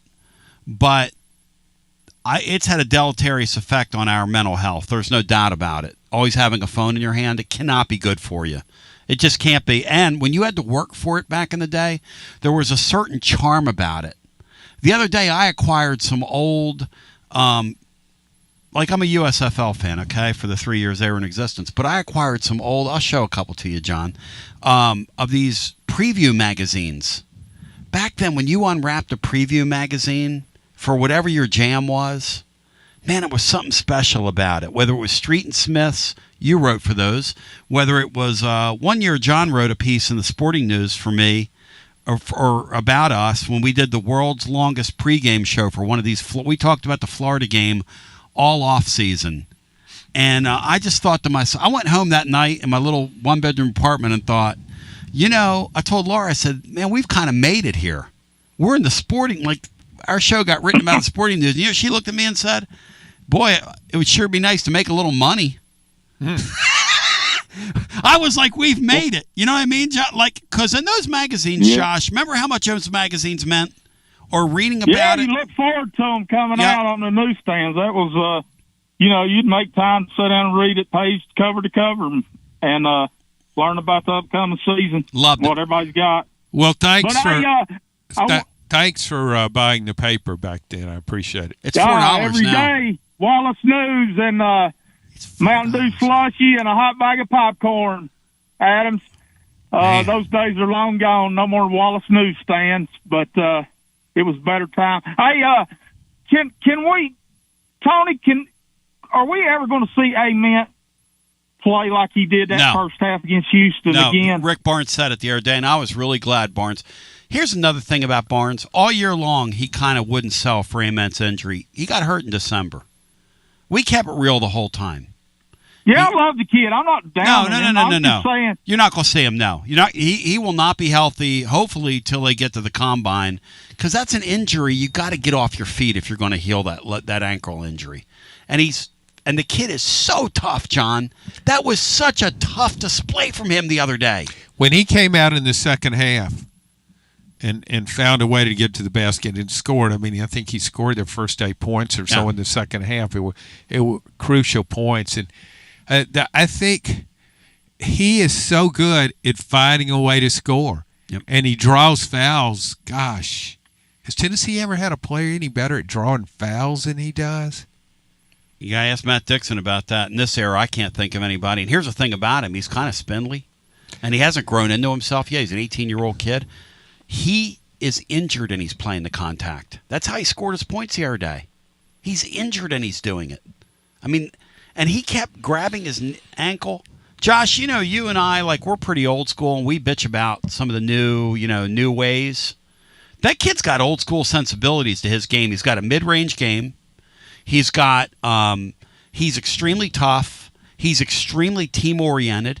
He's not me-oriented at all. He's constantly sharing the basketball with others. My wish for him was he would shoot more this season, or they would run things for him, but they don't run things, unfortunately. But Josh, I love him. We had more time with him, Tony. I agree with that. Anyway, I just want you to know we're still listening, even though I don't call in as much. But you guys hang in there and take care. Go Big Orange. Beat Iowa State. See you guys. Thank you. Yeah, and the other day, and Negadave's right. He's just going to have to suck it up and play on adrenaline, I'm afraid, which is what he did the other day. That was a real display of toughness from him.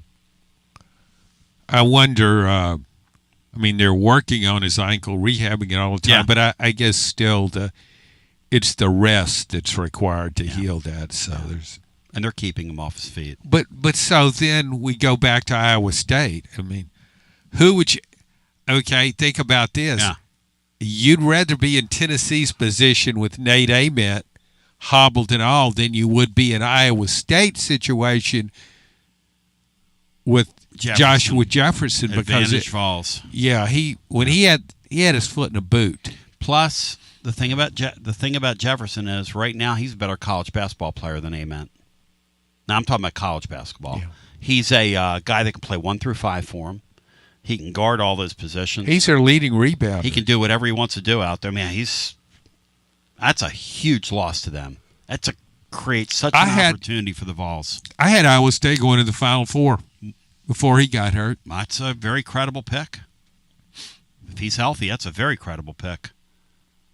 Matt, can you think of anybody in your memory who placed, or Brian, wears a Tennessee uniform that placed a contact like this kid does?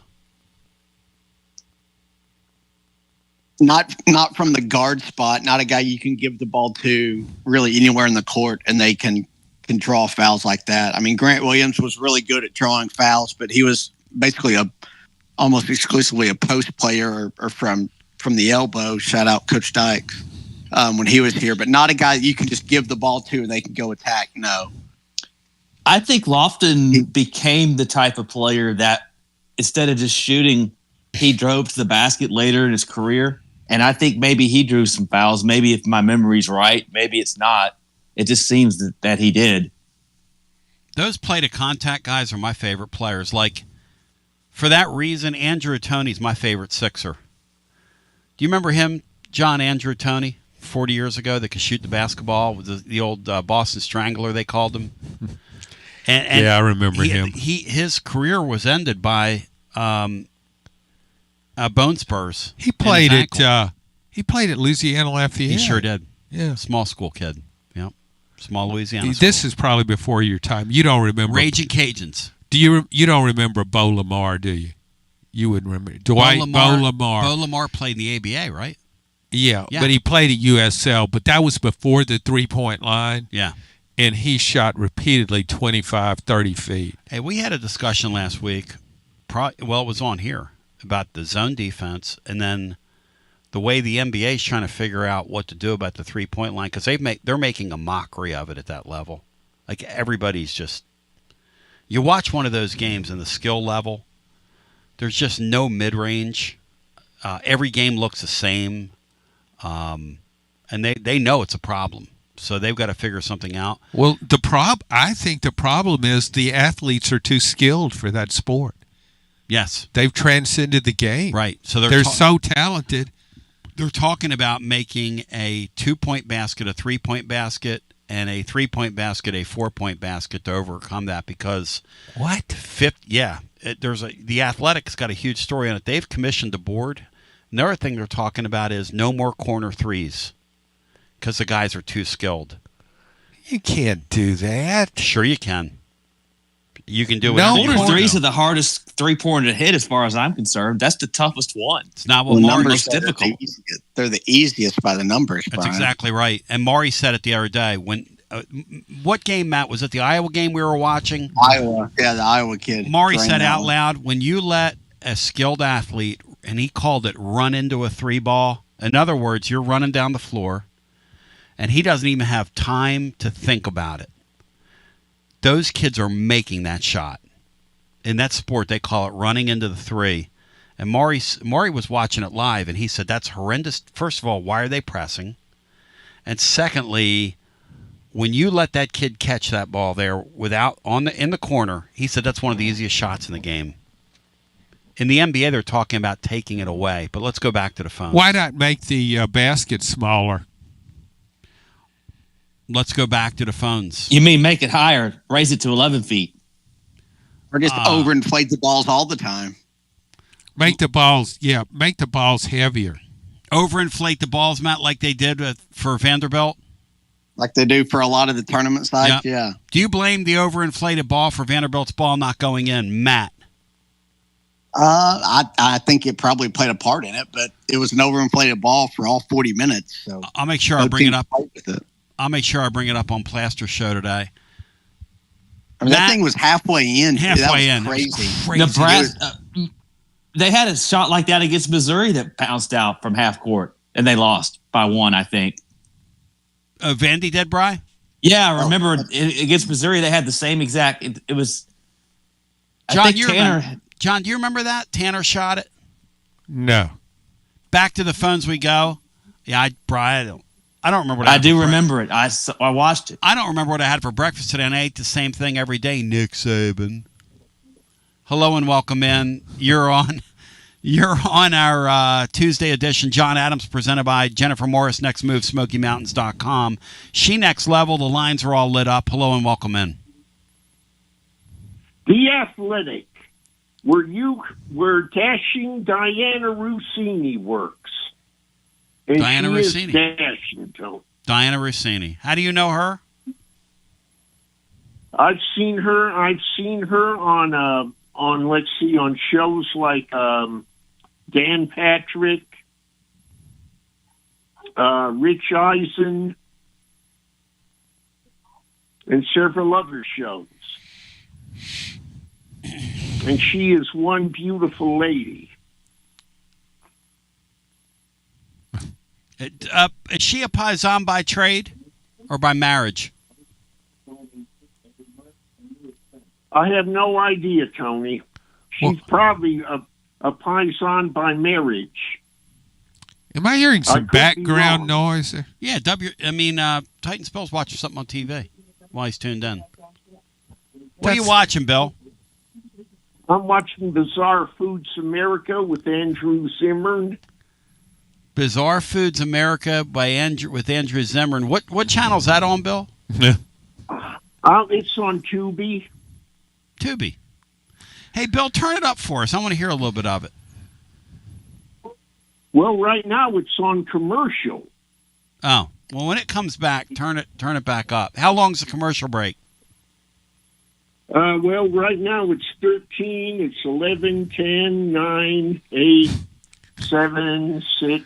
Oh, my God. Now, I'll tell you something about him, Tony. Go ahead. He's a guy that eats caterpillars, tarantulas, rattlesnake meat, drinks cow's blood. Hey, Bill. It's about time. Bill, I gotta replay that Syracuse coach's comments. Yeah. Bill, I got a counting lesson for you, and it's 3, 2, 1. What in the world is he doing at lunchtime? Well, I know, and you opened the door for him, Tony. I didn't know that's what. I thought it was going to be like a food show.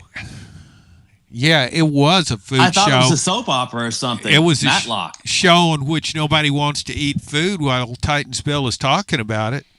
I mean, G-Max Tapeworm said he just made my stomach curdle over here. When G-Max Tapeworm gets an upset stomach, that's an issue. Who's crazier, the guy on that show that Bill's watching? Yeah. Or the Syracuse women's coach? Back to the phones we go. Hello and welcome in. I love me some Billy. Let's go have a tarantula sandwich. You think she felt like she was eating cow what? Let's don't talk about it. Seriously, there are people that might be You think eating, when Tony. she sees that draw? Oh, no, but UConn made her drink her own blood, though. She's such a quitter. My gosh. Man, don't sit and I've waved the white flag myself on here from time to time, but 65-12. 65-12, and then coming out afterwards and saying, the real crime is they don't like me. They've had it in for me for 3 decades. I've been coaching now for referring to the NCAA tournament 25 years. You talk about a victim. You talk about a lady that perfected the victim mentality. How would you like to follow her around in her life?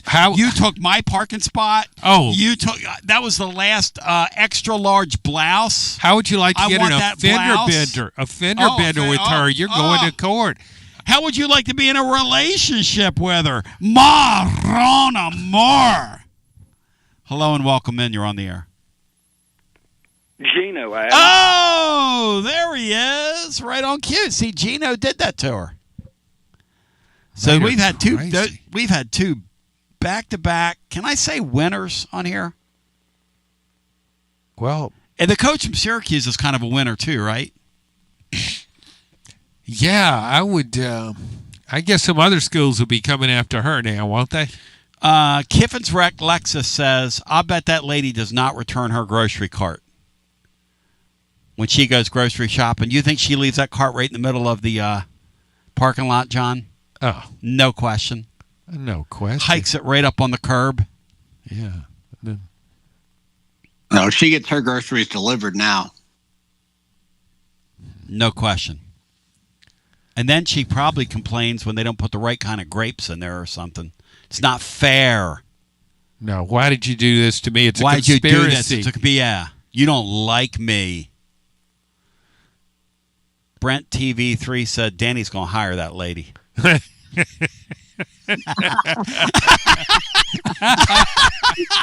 Popping all of us. It's a great line. Danny has his eyes on her. She's weirder than Kim Caldwell. It's Kim Caldwell. Some of the stories we hear out of town. I'm just telling you this, y'all. You know what I think Danny saw in her? A female version of him.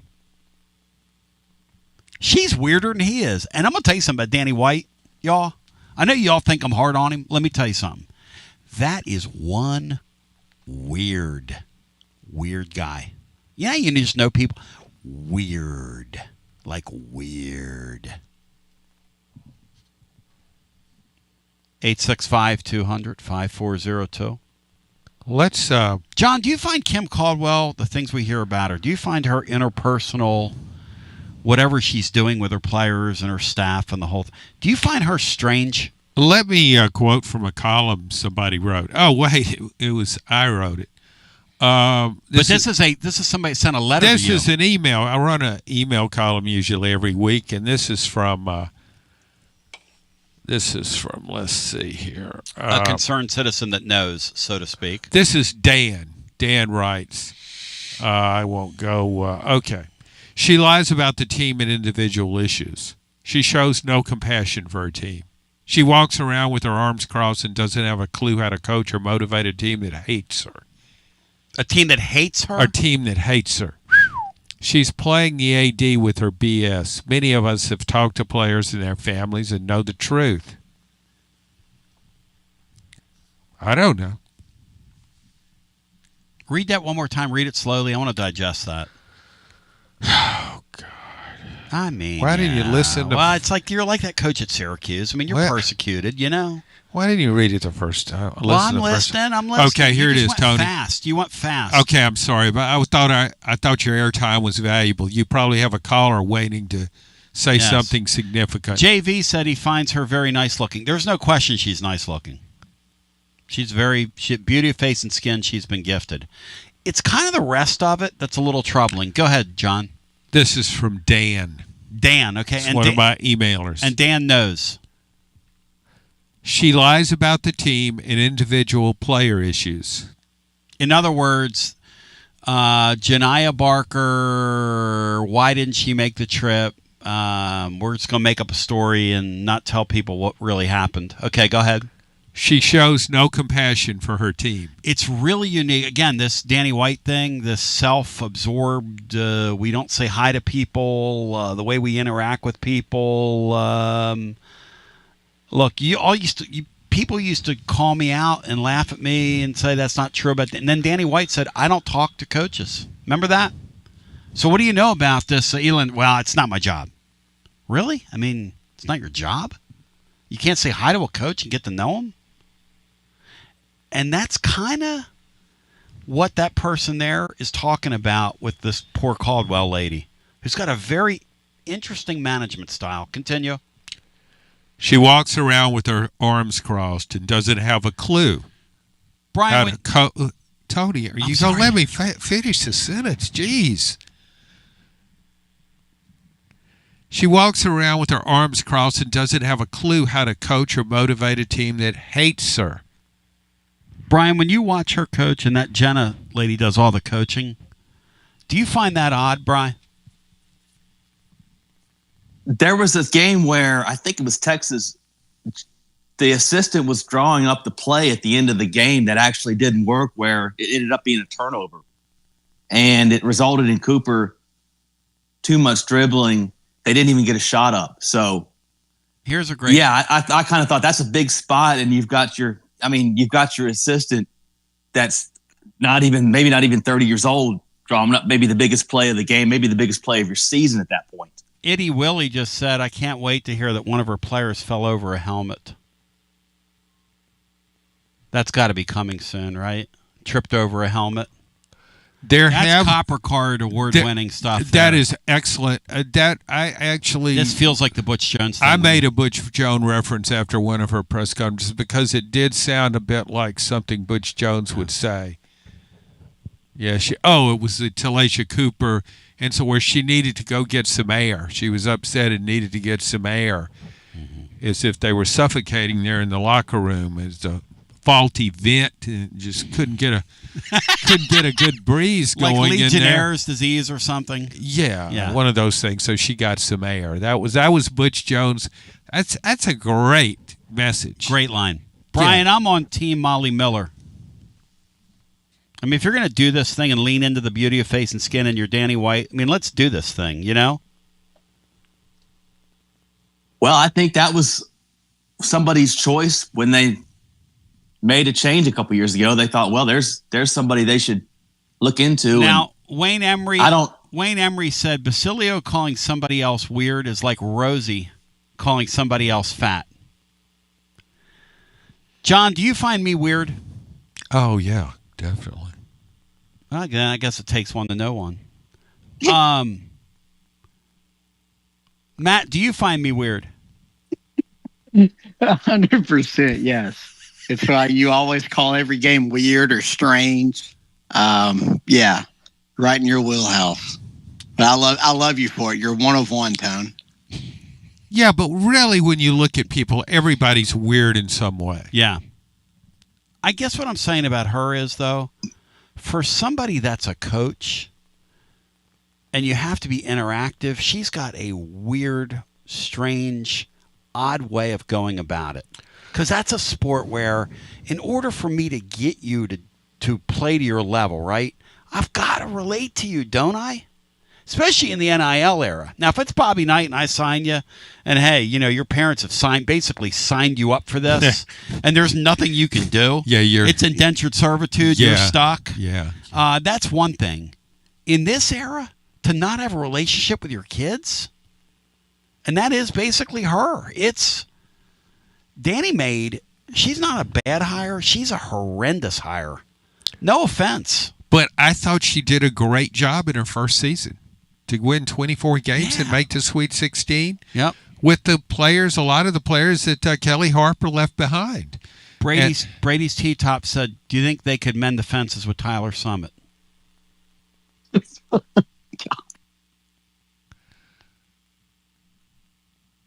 Tyler's not coaching basketball anymore. Oh, he's out. No. He'd have to take a pay cut from the state pension, I think, to take the job, right? That's a good line. I mean, he gets $420,000 a year, John, for life. Is that any good? You didn't know that? Tyler Summit makes $420,000. He gets his mom's pension. Yes, I think they've done away with that. But Victor Ashe passed his on to like his granddaughter. Yeah. And then you wonder why these states are broke. I mean, no offense to anybody, but he needs that like I need another personality. Let's go back to our phones. Brian coming from the top rope. The pension thing is, I've got a pension for bringing things out of, let's see. You said you were going to the phones? Yep. No, the last two calls were, there's a reason he doesn't go to them often. Back to the phones we go. Hello and welcome in. You're on the air. What do you say, Tony, gents? And then there's this feller who styles and profiles.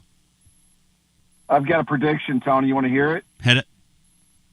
April 1st, Queen Kimmy gets asked a question. April. $2 million savings, my friend. She's done. Wrap People it are up. saying, John, now I haven't seen that, but people are saying out there that it's $2 million. I thought it was a $1 million savings. That's what I thought. My understanding is it's $4 million right now, and as of April 1, it goes down to $2 million. Certainly, Brian, Matt, fact check me, but if that's correct, I think that happens. Oh, I don't think there's any doubt. Yeah, now if that is correct, I think that does happen to her, because between now and then, if a quarter of what I think is going to happen over there happens with her, she'll have zero legs to stand on. That ship's going to be empty. They're abandoning ship. Yes. I mean, they're going to have any players left, Tony. They sure as heck. I don't know what Haslam. I've seen Haslam sitting courtside. Oh, yeah. I think I went to 2 games, and he was there. I noticed him at least the one time. Anyway, if he doesn't like her, she's gone. That's what it comes down to. Does Haslam like Queen Kimmy, or has she worn out her welcome with Big Jim? If she has, she's out of here. And that's what I was getting at yesterday. I think Danny, if left to his own devices, brings her back.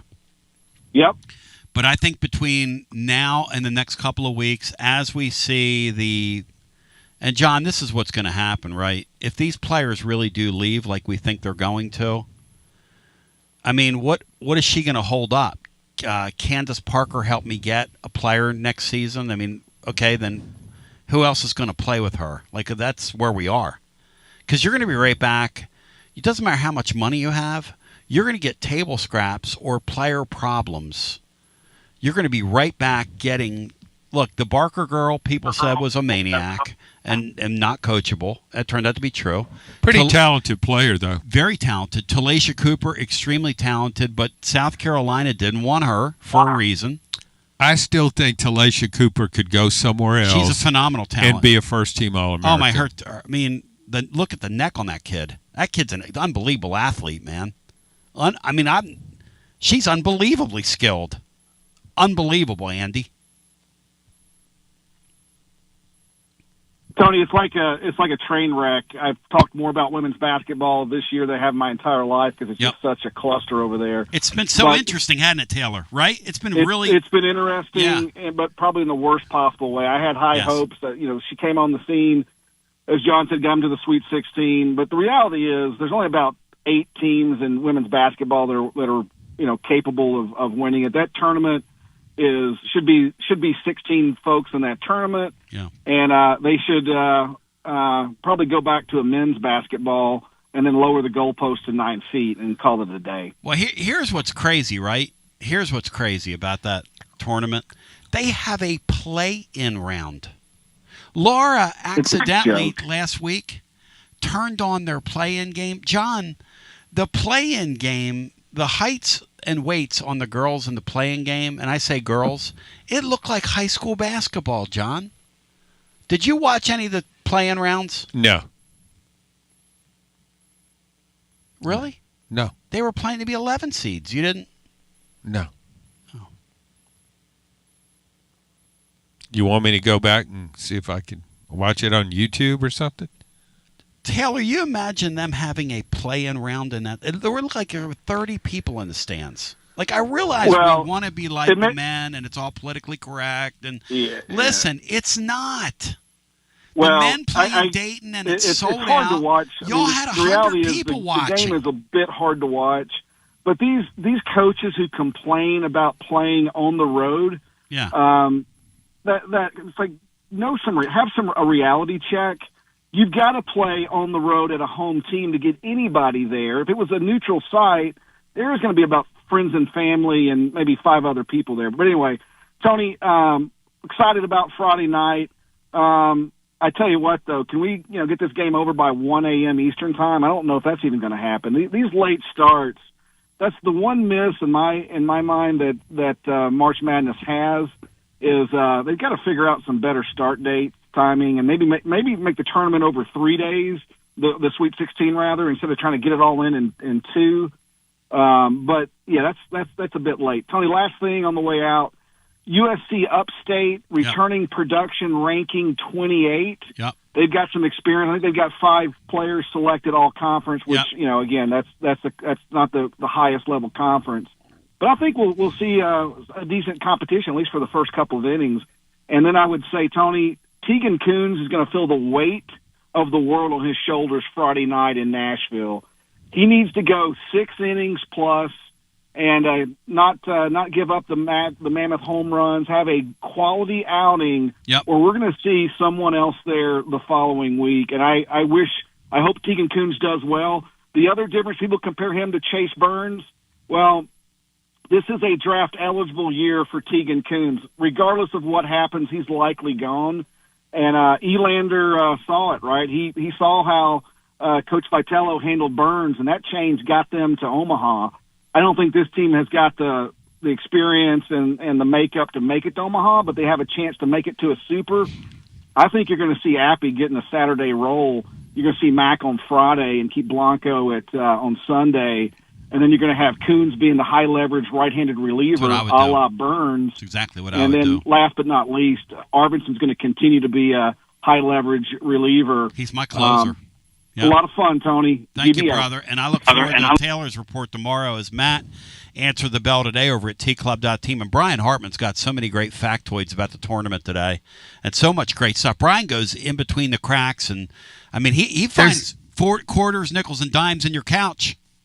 There's one I wish I'd got in there, but go ahead, Brian. Kentucky's last 4 straight Sweet 16 appearances was 1995 through 1999. They haven't done that this century. Kentucky. Yes. I wish I could have got that in there in time. Is it true that Rick Barnes' boat is named 416? Do you remember when Jerry Green had a boat named 420s when they fired him, John? Oh, yeah. He goes, my boat, 420s. They can't take it away from me. Sure, Jed. They can't take it away from you. Taylor with a great call. Matt, you think it's too soon on Tegan Kuhns. He's right, though. The sands are going through the hourglass. This is a meritocracy. And the thing that's really troubling about Kuhns, Matt, is that velo dips after a couple of innings. And it doesn't just dip. It falls off the table, which is interesting, isn't it? Yeah, he just exerts a lot of emotion and energy in that first inning or two, which you want your Friday night guy to give you 5 or 6 innings, regardless of how they perform. You just got to eat innings that first night. So yeah, I can definitely see that you can make that change. The only thing is, I don't know how Kuhns would react to a move like that. Some guys just kind of, they don't get pissed off like Chase Burns does and try to prove coaches wrong. They kind of shell up, and you could lose a guy like that for the season. So, I still think you give it another weekend or two to see, but you definitely need more production and especially innings from your Friday night starter, because that just sets your whole weekend up for to be in trouble pitching wise. And the thing about Kuhns is he's got really good stuff, and he's came highly rated and all that, and he's shown it at times. But man, he's been consistently inconsistent since he got here. And Vanderbilt, one thing Vanderbilt's done is they've gone all in on their hitting this year. And if he's not careful, Matt, they'll light him up Friday night if he's not careful. He'll get lit Friday. By the way, I got to do this. What am I doing? He'll give up home runs. You just got to hope that there's just nobody on base when that happens. But yeah, that's right. That's right. He's got, because Vanderbilt this year has built their team outside in. They're hitting first. And then everything else, they don't field the ball very well. They don't pitch the ball very well. It's a weird-looking Tim Corbin team. They're unfundamentally sound. I don't know. I don't know what they're going through for, but it ain't working. We'll continue with more on the other side right after this. Hey, I'm Alan, and we ship floors on Bristol Highway in Johnson City. Are you tired of walking around on that ratty-looking carpet that you have? Well, today's your lucky day, because we have Supercore on sale for $1.79. 58 colors we're liquidating. Supercore is the best waterproof floor with a lifetime warranty. Where are you going to find that anywhere else? Nowhere, let me tell you.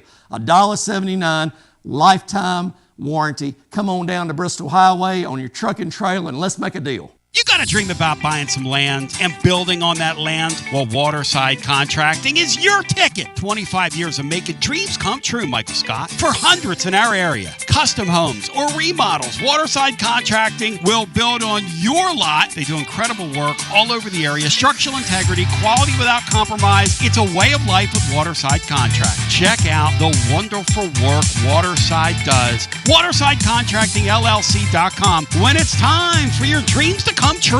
Quality without compromising. Waterside Contracting.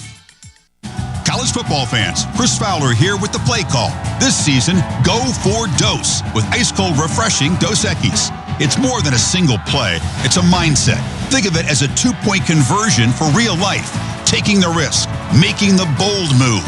Whenever we get the chance to go big, we take it. On the field and off, always go for Dose with Dos Equis. Enjoy Dos Equis responsibly. Copyright 2024 Dos Equis Lager Especial Beer. Imported by Cervezas Mexicanas, White Plains, New York. Hi, I'm Jim Simpson, owner of Simpson Meats. When's the last time you grilled a really good burger or steak? One your friends still talk about. Our goal at Simpson Meats is to make that happen every time you have a cookout. All of our cuts of meats, steaks, burgers, briskets, and pork are always fresh, flavorful, and sustainably sourced. We are family owned, so we know the importance of knowing how and where your food is raised. We have been putting quality first since 1888. Visit our butcher shop off Lovell Road or online at simpsonmeats.com. Tony Basilio along with the great Mark Griffin. And we're here to talk about our friends at Performance Medicine. And Griff, their slogan, stay educated, stay healthy. That's you. Wow. I really like to think that, Tony, and I'd like to give Dr. Rogers a lot of credit because I definitely want to stay educated and healthy, and knowing that he's putting the time and effort in to make sure of my care. I want to encourage your listeners to put the time to learn and become educated and get to know Dr. Rogers and see if it can help with your health as well. And there's a really, really easy way to do that. In fact, they've got their own YouTube channel. You can see Dr. Rogers for himself with his staff.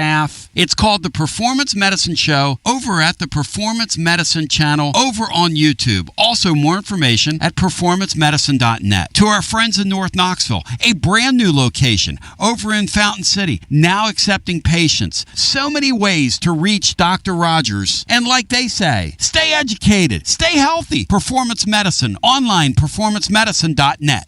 Located in Knoxville's historic Old City, Barley's offers great food, live music, the best draft beer selection in town, and now your new favorite place to watch sports. Their indoor projector is perfect for any weather, and they've revamped their upstairs area with more TVs to take in all of the action. Their menu features hand-battered chicken tenders, juicy burgers, fresh salads, and the tastiest pizza in Knoxville. You can enjoy their happy hour drink specials daily from open until 6 p.m. Barley's Tap Room and Pizzeria. Tony Basilio here, and I got the great Chad Stockton of FC Alliance 2026. Chad, do you believe we've made it? Boys and girls teams start off the new year at big national event showcases. We got our younger kids training indoors and doing a lot of things to get better. So we're excited about what the future holds. Chad, I hear the juice behind you. I hear the kids. Your program reaches throughout East Tennessee. If folks want to get involved, what's the advice? We're easy to get in touch with. We offer players at all ages, all levels, all experience. We have a program for all of our kids that we have, and we're excited for anyone to join us. And even some Lady Vols as well. Several college players all over the country, yes? Absolutely. We had a lot of girls that we were able to watch play in the NCAA tournament. A lot of our former players made big runs through the tournament. We're so excited for them. Growing the beautiful game in the year of the World Cup in North America. Celebrate the beautiful game. Get your child involved. FCAllianceKnox.org. That's FCAllianceKnox.org. And Chad, thank you, man. Keep growing the beautiful game. Absolutely, Tony, and thank you very much. It's pretty next level, ladies and gentlemen. When I say you bow thy head when you say thy name, I mean you bow thy head when you say thy name, because on the way next is a great William Pattison. Hit it. You're listening to FM 105.7 and AM 1340, WKGN Knoxville, and W289CU Knoxville. Fan Run Radio. It's a happy allergy day to you and yours. Love this pollen season. It's very next level. Does that affect you at all, John, the spring here? Yes, I use a nasal spray now. Yeah. It's the first thing that's ever helped me. It's called Realtris. It's a fairly new medication. Nice. Yeah. I've been using Dymista for forever. Yeah, this one's better than that. Really? Yeah. Mm-hmm. But go ahead and keep using what you do. I'm going to look into that, man. Realtris. What's the stuff you use to sleep, too? What's that called? I rarely use it, but it is great for sleeping. It's magnesium glycinate. I'm going to write that down, man. Yeah, I've told you that like 20 times, and you never do it. I know. Yeah, I'm going to order some. So why bother writing it down? Magnesium. Try to help you, but you just don't care. Glycinate. So what's going on with the North Carolina basketball? What's the latest, y'all? Anybody know? Anybody heard? Seen? Read? Hang on a second here. Hang on, Brian. Say it again, Brian. My bad. Go ahead, Brian. Say it again. Yeah, Hubert Davis apparently Monday night had a scheduled radio show or something that he does, but it was canceled this week.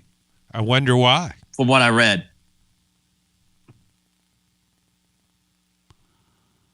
You know, pretty great. Let's see here. Hewitt Pruitt's going to go in the penalty box here. Spelling my name with an I. He gets 10 minutes in the box. Cinco's guy. I don't give a damn who it is. I don't care if it's the king of damn England. Come in my space and spell my name with an I. Put some respect on the man. Put some respect on the man. If you think I care, Matt, I don't care if it's Cinco himself. You spell my name with an I, you're getting 10 minutes in the box. Yeah, it's interesting, John. Hubert Davis, there's no way he makes it, right? There's just no way. I mean, Would North Carolina go after Todd Golden?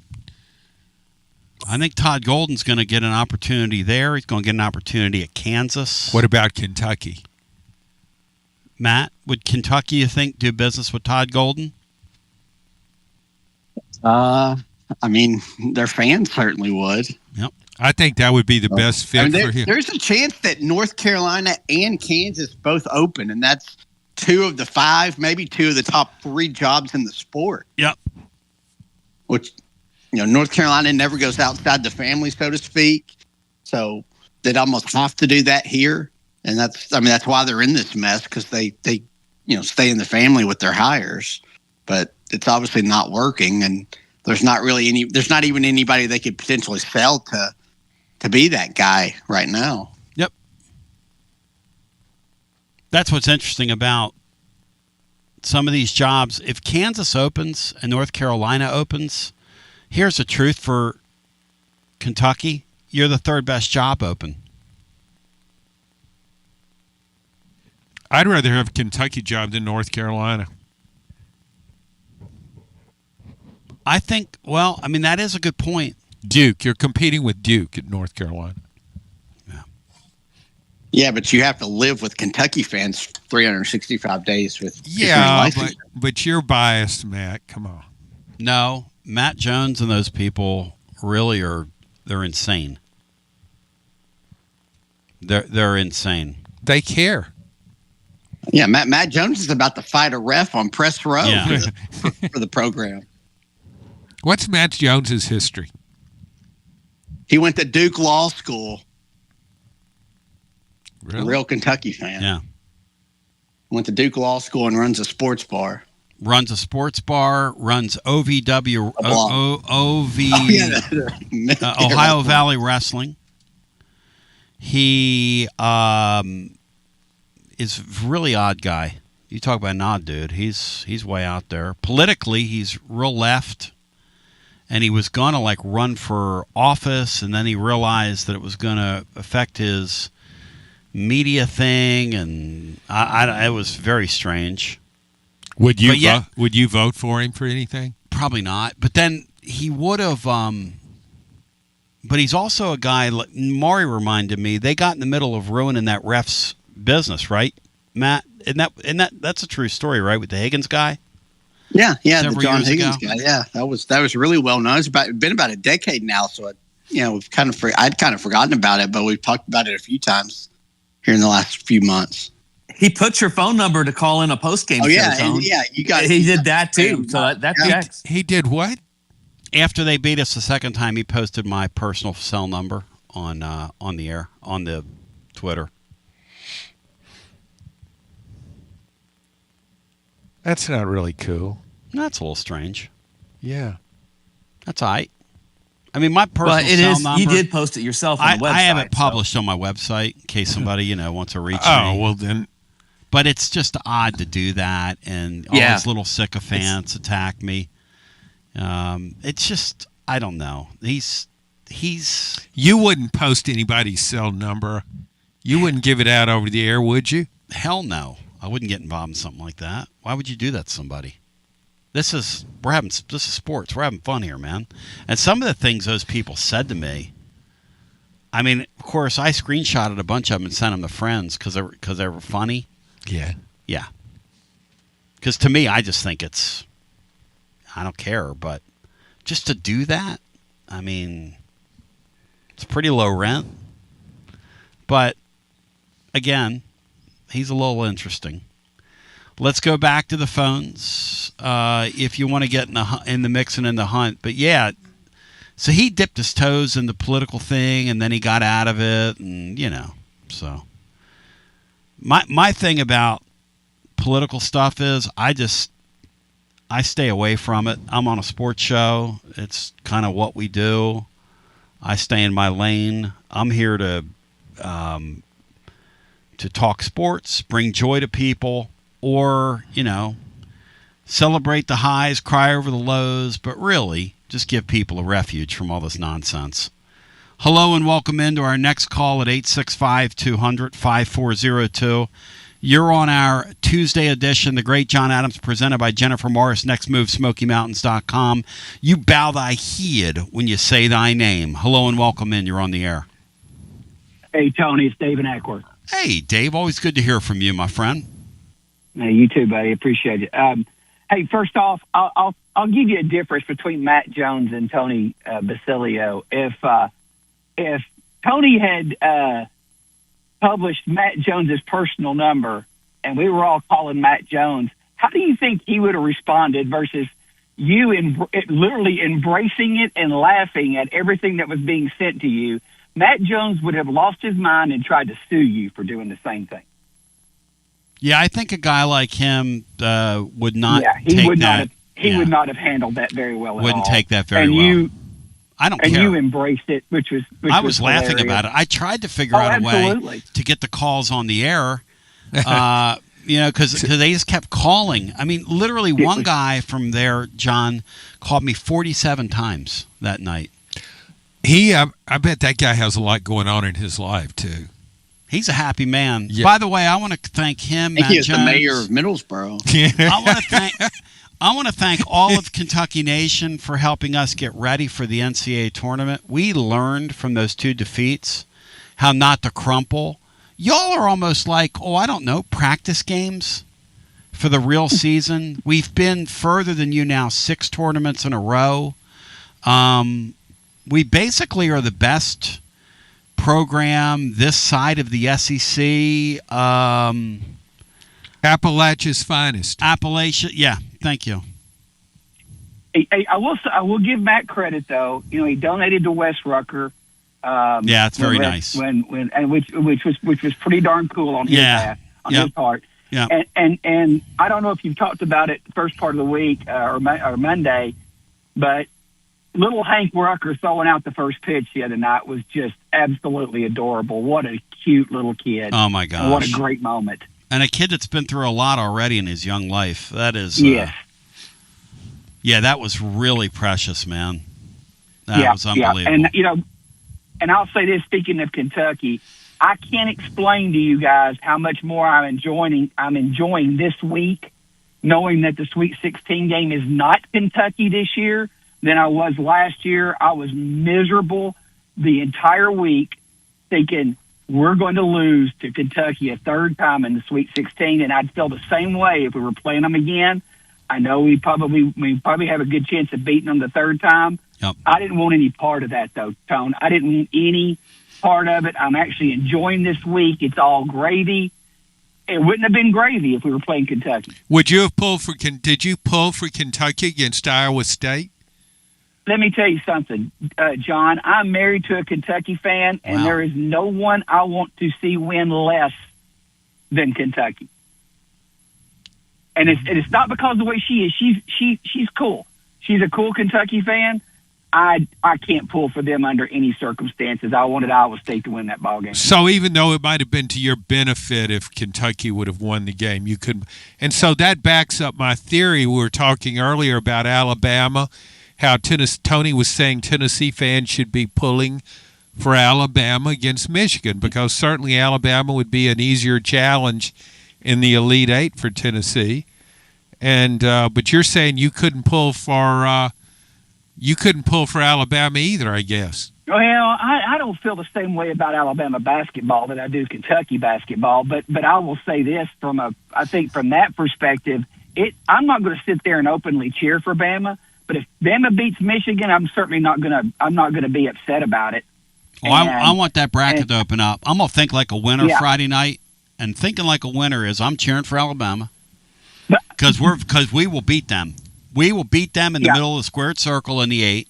Rick Barnes has his number, and I'll tell you this: if Alabama wins and we win and we lose to them in the Elite 8, I will believe we're never going to the Final Four.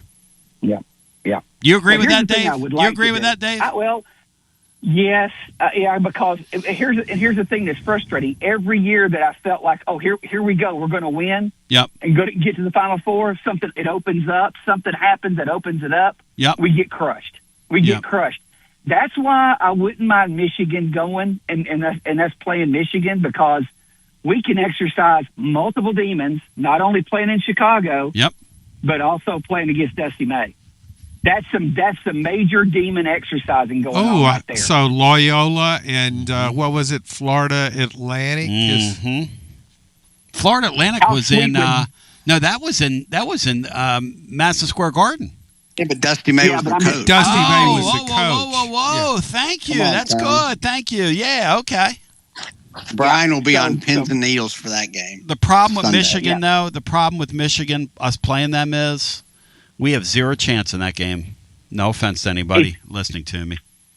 Hey, Tony, I understand it, but I'm telling you right now, if we're going to go, that's the way we go. We go the hardest way we can go to get in there is the way we make it. That's just my feeling. And I'll say this: I've heard a lot of people talk about, man, we should have left Amen out of the SEC tournament. Yep. And I get that, but here's the problem with that: we lose to Auburn. I think we still get a 6 seed, but I don't think we get the best 6 seed. And we got the best 6 seed beating Auburn and losing to Vanderbilt. We got the best 6 seed draw in the tournament. And I think that was huge. If you look at where the other 6 seeds fell, I think it was a much better draw for us. That's a really good point right there, man. That's a good point, Dave. But do you think the selection committee really goes that deep is in terms of a best 6 seed? Doesn't hurt, right? To win that extra game? Well, Auburn would have here's why I gotten think into they the do, field. because they dropped by losing the Vanderbilt game. So I think they would have punished us even more losing the Auburn game. But by the way, I do think they would have. That's a really. I mean, who knows? I don't know what they value, what they don't. Sometimes they count the tourney. Sometimes they don't count the tourney. They didn't count the tourney for Vandy. One year we went to the finals. They didn't count it for us. It's like, some years it really counts. Auburn could have played SMU not SMU, but Miami, Ohio in that playing game. They could have matched the winner with Tennessee if it were Auburn in there instead.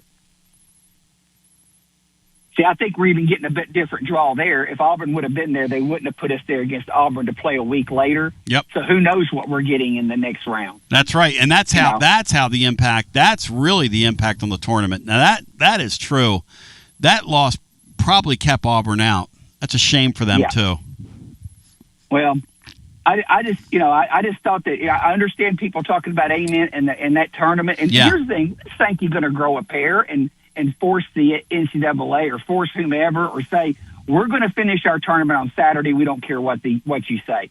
He throws his weight around in the football field all the time. Yep. We're consistently now the best conference in the country in basketball. Start acting like it and demand that we finish our conference on Saturday.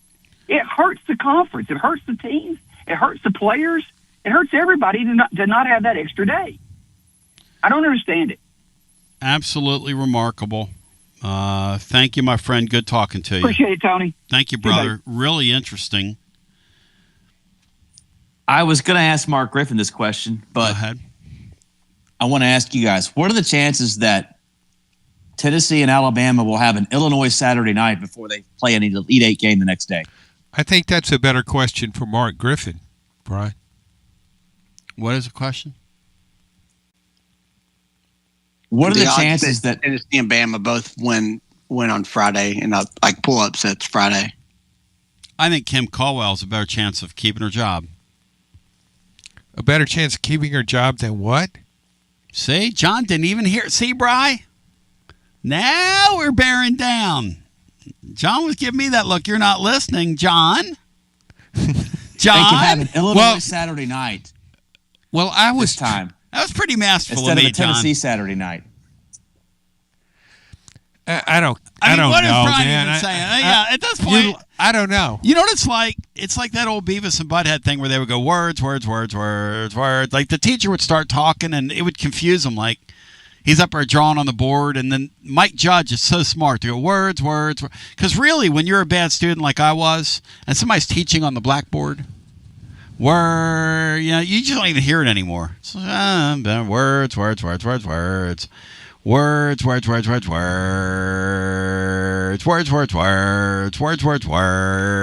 Okay, Tony, stop. Sorry. Stop. My God. By the way, somebody just said in the chat that Hubert Davis has been fired, but I don't see that anywhere. I'm looking at news. Larry Brown has offered to support Hubert Davis. I love Larry Brown. What? He's going to go help him, He's like 85. He did miss his coach's show last night. These are the latest things. The 6 candidates they would consider. Oh, my gosh, Matt. This is next level. This from John's Chain. Jay Wright. Let me guess. Jay Wright. Okay. Give me a couple more guesses. Go ahead. One of them's in our league. Who's the one in our league, Matt? Nate Oates. Todd Golden. How about Buzz Peterson? I say he gets the job. He's got health problems and lives here now, Brian. Otherwise, he'd be probably the fallback guy. He has health problems? Yeah, he had open heart surgery like about a year ago. Buzz lives here now? Yes. Phenomenal. I told you this in a phone call a while back. Phenomenal. He went on Chris Burke and Jimmy Dyke's podcast like 2 months ago. It was a really good episode. Another coach from the from close to home here, guys. Mark Byington of Vanderbilt. That'd be an interesting hire for North Carolina. Would you like to see really him? well there? He would do very well. Todd Golden. He fits North Carolina a lot better than Nate Oates or Todd Golden, even though those other guys are more established coaches. Yeah, Todd Golden is an absolute scum. How about this one? You talk about a guy that wouldn't fit culturally. Scott Drew from Baylor. I mean, he'd get players. But he hasn't had any. He hasn't had. I think success. he mailed it in after he won that natty. His team with sucked that. recently, though. He mailed it in. He got Cam Carr. What about Will Wade? T.J. Otzelberger, the guy from Iowa State, is on this list as a potential. Maybe that's the distraction Tennessee can use to their advantage. Go, Brian. You go. Do they have enough medium shirts in Chapel Hill for that guy? Yeah. I love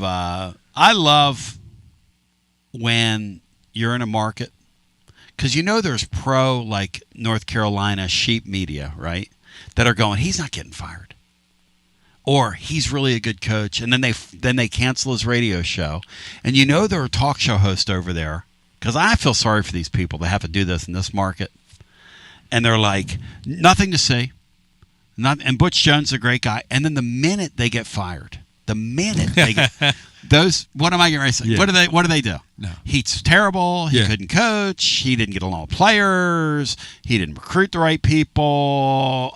He drove a beat up car. I hear LSU wants Will Wade. Mm-hmm. You think that's true? Mm-hmm. Yeah. And I hear that the people in NC State aren't real high on Will Wade because he doesn't fit there. What? Yeah, they don't like him. He doesn't fit there? I'm just telling you. Well, why is it so hard to fit at NC State? I don't know. Because he's cutthroat and wants to win. They don't want any part of that, huh? I guess they don't want that. I mean, maybe they ought to hire the Syracuse women's coach then. Yeah. I've never in my life heard a coach get up there and say, That's awesome. I've been coaching for I've been in this game 27 years, she said. Yeah. And the NCAA, they've had it in for me. Yeah, she said, now this is really about my players in that locker room. Yeah. What I'm about to say. Yeah. But they basically, John, have had it in for me for 27 years. Yeah, they just went after her with a vengeance. How would you like to be at the return counter at Target when that woman walks in? Oh. Or like when she gets a bad piece of fruit from the Kroger. Joshy boy over there. just getting screamed at by her. Can you imagine? You think she's ever sent a steak back? Needs to be cooked a little differently. I'd give her a break. She has to live in Syracuse. That'll make anybody nuts. And Buffalo before that. What's her name? Do we know her name? Brian? No, you ignored her name. Brian, what's her name? Do you know her name? I want to say it's Coach Yo. It's Coach No. Coach No. I have no idea what her name is. No, Coach, no. We're not giving you a break. Why don't you Wikipedia her and read off her career? Her bio? Yeah. How many times they've actually played at UConn in the NCAA tournament? It's probably like twice. I mean, her name is Felicia Legit Jack. Legit Jack is hyphenated. That's kind of hard to say. Legit Jack. What is it? Felicia, spelled with an S instead of a C, which is kind of odd. Felicia Legit Jack. I can't say it. Felicia Legit Jack. Legit Jack. Say that 5 times real fast. Legit Jack. Legit Jack. Legit Jack. Legit Jack. Legit Jack. Somebody said that she's the Kid Huddy 7. She's the type of person that would like buy a mattress at Costco and use it for like 27 years and then say it's no good and lumpy. And it's got to go back. Well, she's kind of got that look about her too. See? Oh, there's no question. I mean, she's got, yeah. Yeah, so there's a vendetta against me. She could definitely be on some YouTube videos. I mean, people just freaking out on the cops. Can you imagine how quick she would file a lawsuit? Could I see your ID? No. Would you please roll your window down? No. This is a traffic stop. Yeah, I know, but I have rights. Yeah, but if you don't roll your window down and you don't give me your ID, you're getting ready to get pulled out of this car. No. Coach, and then no. they eventually... She's Coach No. Yeah, that's very good, John. Coach No. Hold a piece of paper up to the windshield as they just break it. Yes. It's pretty great, man. I like the sovereign... No offense to those of you that are sovereign citizens, but you're not. She called it a personal attack, and we're probably overdoing that. Matt, you think we've overdone that? Personal attack? I mean, maybe just a little bit, but apparently it happens every year, so not really.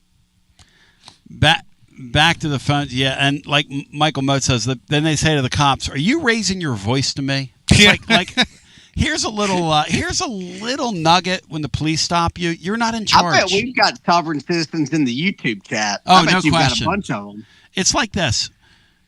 Police pull you over. You're kind of not in charge at that point. No. It's like at that point, we're just trying to mitigate the damage. And maybe if you're nice enough, you don't get a ticket. You don't begin the conversation with "How dare you?" Yeah. Do you know who I am? Yeah. Who do you think you are? No. Timothy McGee says, if Kim Caldwell gets fired, we don't want Carol Lawson because she can't coach. They're not hiring Carol Lawson. When you have Caitlin Clark sitting there on the bench and talking about coaching malpractice. But Tony Basilio won't talk about that, Timothy McGee said. After I just read a statement, and he said, I won't talk about that. I don't get that. Explain to the listener why Carol Lawson is a no-go here if the job opens. She was on Tennessee's Board of Trustees. And? I didn't understand why, and she had some complaints about their practices, and she kind of burned her bridges.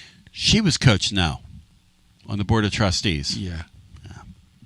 She had she has a very, very, very, very high opinion of herself. I mean, in Carol Lawson's mind, she's Gino Auriemma or Dawn Staley. No, I'm being serious. Do you think Tennessee would hire Tony?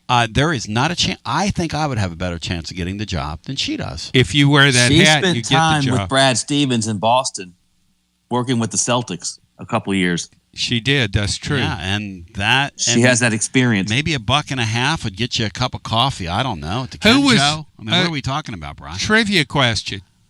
Rick Pitino's female assistant. Do you remember her? At Kentucky. Hang on. Don't tell me. I can picture her. Hang on. Because she looked like that Felicia Rashad lady. Her name was Bernadette Maddox. Boy, How close that's a is that? great memory. How close is that? That's a great memory. And then she took over the women's program and kind of drove it into the ground. But see, Brian, and then you're they right. hired the pass assistant. What was her name? Mickey DeMoss to replace her, right? Yeah, and she got let go in the middle of a basketball season in a really curious way. It was very odd. Or she quit in the middle of the basketball. It was really odd. And then Matthew Mitchell became a coach and did a great job there. One of Titans Bill's greatest phone calls on here. Tell John what Titans Bill called in and said. About what? Matthew Mitchell. Listen to this. Okay. He said that the Kentucky women's program would never be able to be as popular as the men's program. No. It would always be in the shadow of the men's program. No, that's not what he said. He said Matthew Mitchell, the way he's winning, Brian, how could you get that so wrong? I trusted you with that, Brian. He said Matthew Mitchell's going to end up being more popular than John Calipari on that campus. And it was one of the great Titans Bill quotes. You know what? Maybe ever. Matthew Mitchell was very popular there, and he had an accident, had a head injury. He was out of coaching. He now coaches the Houston women's team. He had his first year there. They weren't very good, but I bet he builds that program up. Very sweet guy. Good very, guy. Very good coach. Great sense of humor. Very good coach. I called him up one time and left a message on it. This was long before Pat Summitt had some issues, and I left a message on him, I said, hey, just want to let you know, heads up, I think Pat Summitt might be retiring, and I think it's your job if you want it. And the kicker is, the phone number I had, I thought it was his, but it turned out to be another extension in the athletic department, and somebody got that message and brought it to Matt, and they fired him immediately. No, just kidding. Back to the phones we go at 865-200-5402 on a night where, well, what's going on tonight? You know what I ran across last night, guys? The women have. The women's is. I was trying to find a women's game to watch last night that was competitive. I turned something on. Okay. What was it? It was some other shadow tournament they've got going on. John, what is it? Do you know? Not only do they have the tournament they're currently playing, they have a women's NIT. Yeah. What do they call it, Bri? But it's not called the women's NIT. It's called something else. It's WNIT. I think it's WNIT. That's what I thought it was. Look it up, Bri. Look up what they're calling it right now. I don't think that's right. But let's go back to the phone. You were watching that last night, though? No. I came upon it. Came upon it. What were you looking for? I was looking for another women's game to watch. Yeah. Because other games were just hammer jobs. Yeah. Yeah. Man, so you watched some of that Syracuse game. Was that Coach Legit Jack? My God. They have 48 teams in that. What is it? Legit? What? They have... They call it, I think it's called the Women's Basketball Invitational. Thank you very little. There are 48 teams involved that start out in that. It's the WBIT. Thank you. Not the not the NIT. 48 teams is what I'm focused. That is amazing. That is absolutely unbelievable. Brian, that didn't make the women's field. Yes, man. Wait a minute. Maybe the women had a really big bubble, a really good bubble this year. Guess what? You better be careful telling a woman she's got a big. Go ahead. Well, all 48 of those teams would have beaten Tennessee if they played them last Go ahead, John. Marshall beat, and I forget what school this Matt is. just launched on Tennessee. UMBC. What school is Baltimore that? County. How in the world would anybody know that? Because they're in the field. I know, but never mind. They beat Virginia in the 16-1 they're the Golden game Retrievers, a few years ago. Shepard. They're the Golden Retrievers. You ought to know that. You love dogs. They're called the Golden Brian, what's their team nickname? The Retrievers, I think. Yeah, they're the Golden Retrievers. He said the Retrievers. The Lady Retrievers. Yeah. 48 teams in a women's. 48 teams. So you throw the ball out there, and they all chase it. If you were, Dave and Ackworth, if you were married to somebody who graduated from Maryland, Baltimore County, you'd say, hey, honey, can you go get me a beer? Huh? Well, you're a lady retriever. Yeah. So How do you think that would go over? David Ackworth? Marshall B. Go get me a beer. Hold on. Go ahead. Marshall B. The Lady Retrievers. 66-53. Marshall is now 24-9. See what I'm telling you, John, is that event last night. Was a good program, right? That event last night was a lot more competitive than the women's thing. I started watching it, and Laura goes, "What are you watching?" I said, "The NCAA tournament." She goes, "Tony, look on the corner of the screen." And it was that W. What is it, Brian? Because you thought you were watching? Yes. WBIT. WB. They're doing a bit. The W bit. Brian, you should get somebody on for Friday to break that thing down with Bino. Bino and Charlie Cream. Now, they really had a contentious fight. I wonder if you can bet on those games in Vegas. You can bet on anything in Vegas. Those games? The WBIT? The best thing ever is, and then we'll go back to the phones. I had a league, John, that I was watching, that AAF, that Charlie Ebersol started. It was the first spring league to come back like 10 years ago. Bino goes to the Cage in Vegas because he always goes out there this weekend, and it's when they started the league. And he bet on the San Antonio Riders for me. I had a funny feeling. San Antonio, what were they called? Anyway, it was a San Antonio team. He goes to the Cage and asks for the bet by the number because that's how you bet there, right? Bet by the number. The guy goes, 413, what the hell is that? And Bino said, "Oh, it's AAF football." And the guy looked down, and sure enough, he put it in the computer, and he looked right at Bino, deadpan. Bino bet $50 on the game for me. Yeah. He goes, "You watch that shit?" The guy taking his pen totally ripped poor Bino because you watch that.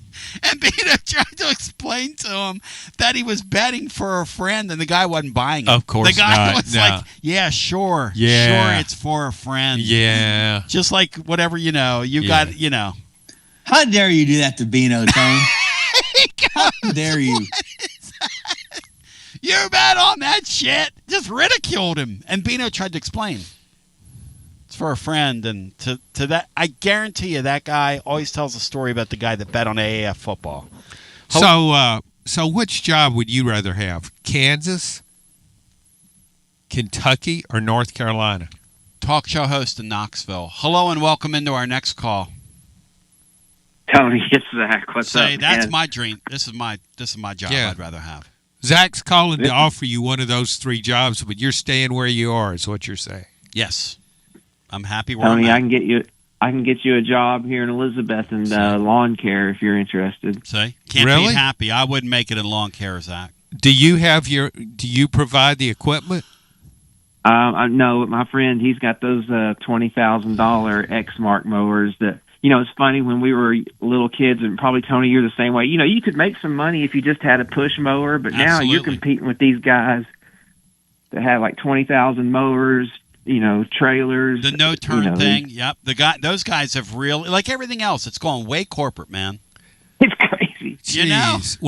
Would they hire an elderly person for that job? Sure. Really? Yeah. Sure. And they'd even hire you, John. After your performance today, John, I'd put you like on weed eating. Yeah, you'd be blowing off driveway. Yeah.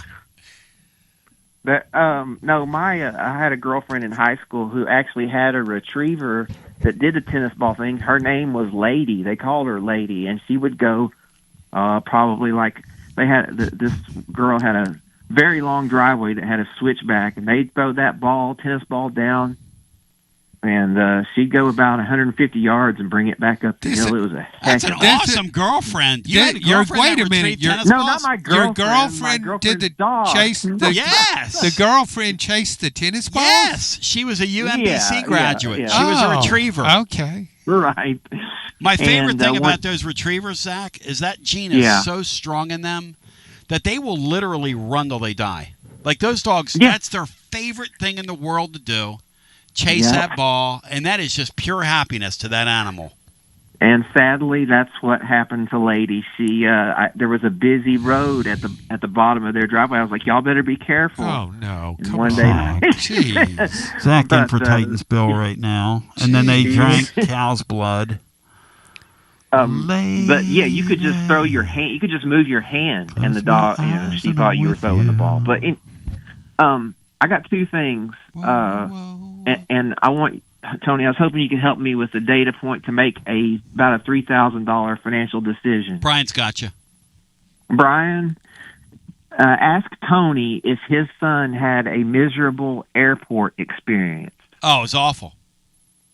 Because we're thinking about going to Chicago to O'Hare, but I've heard that it's really... No, you can't fly right now. You want to drive.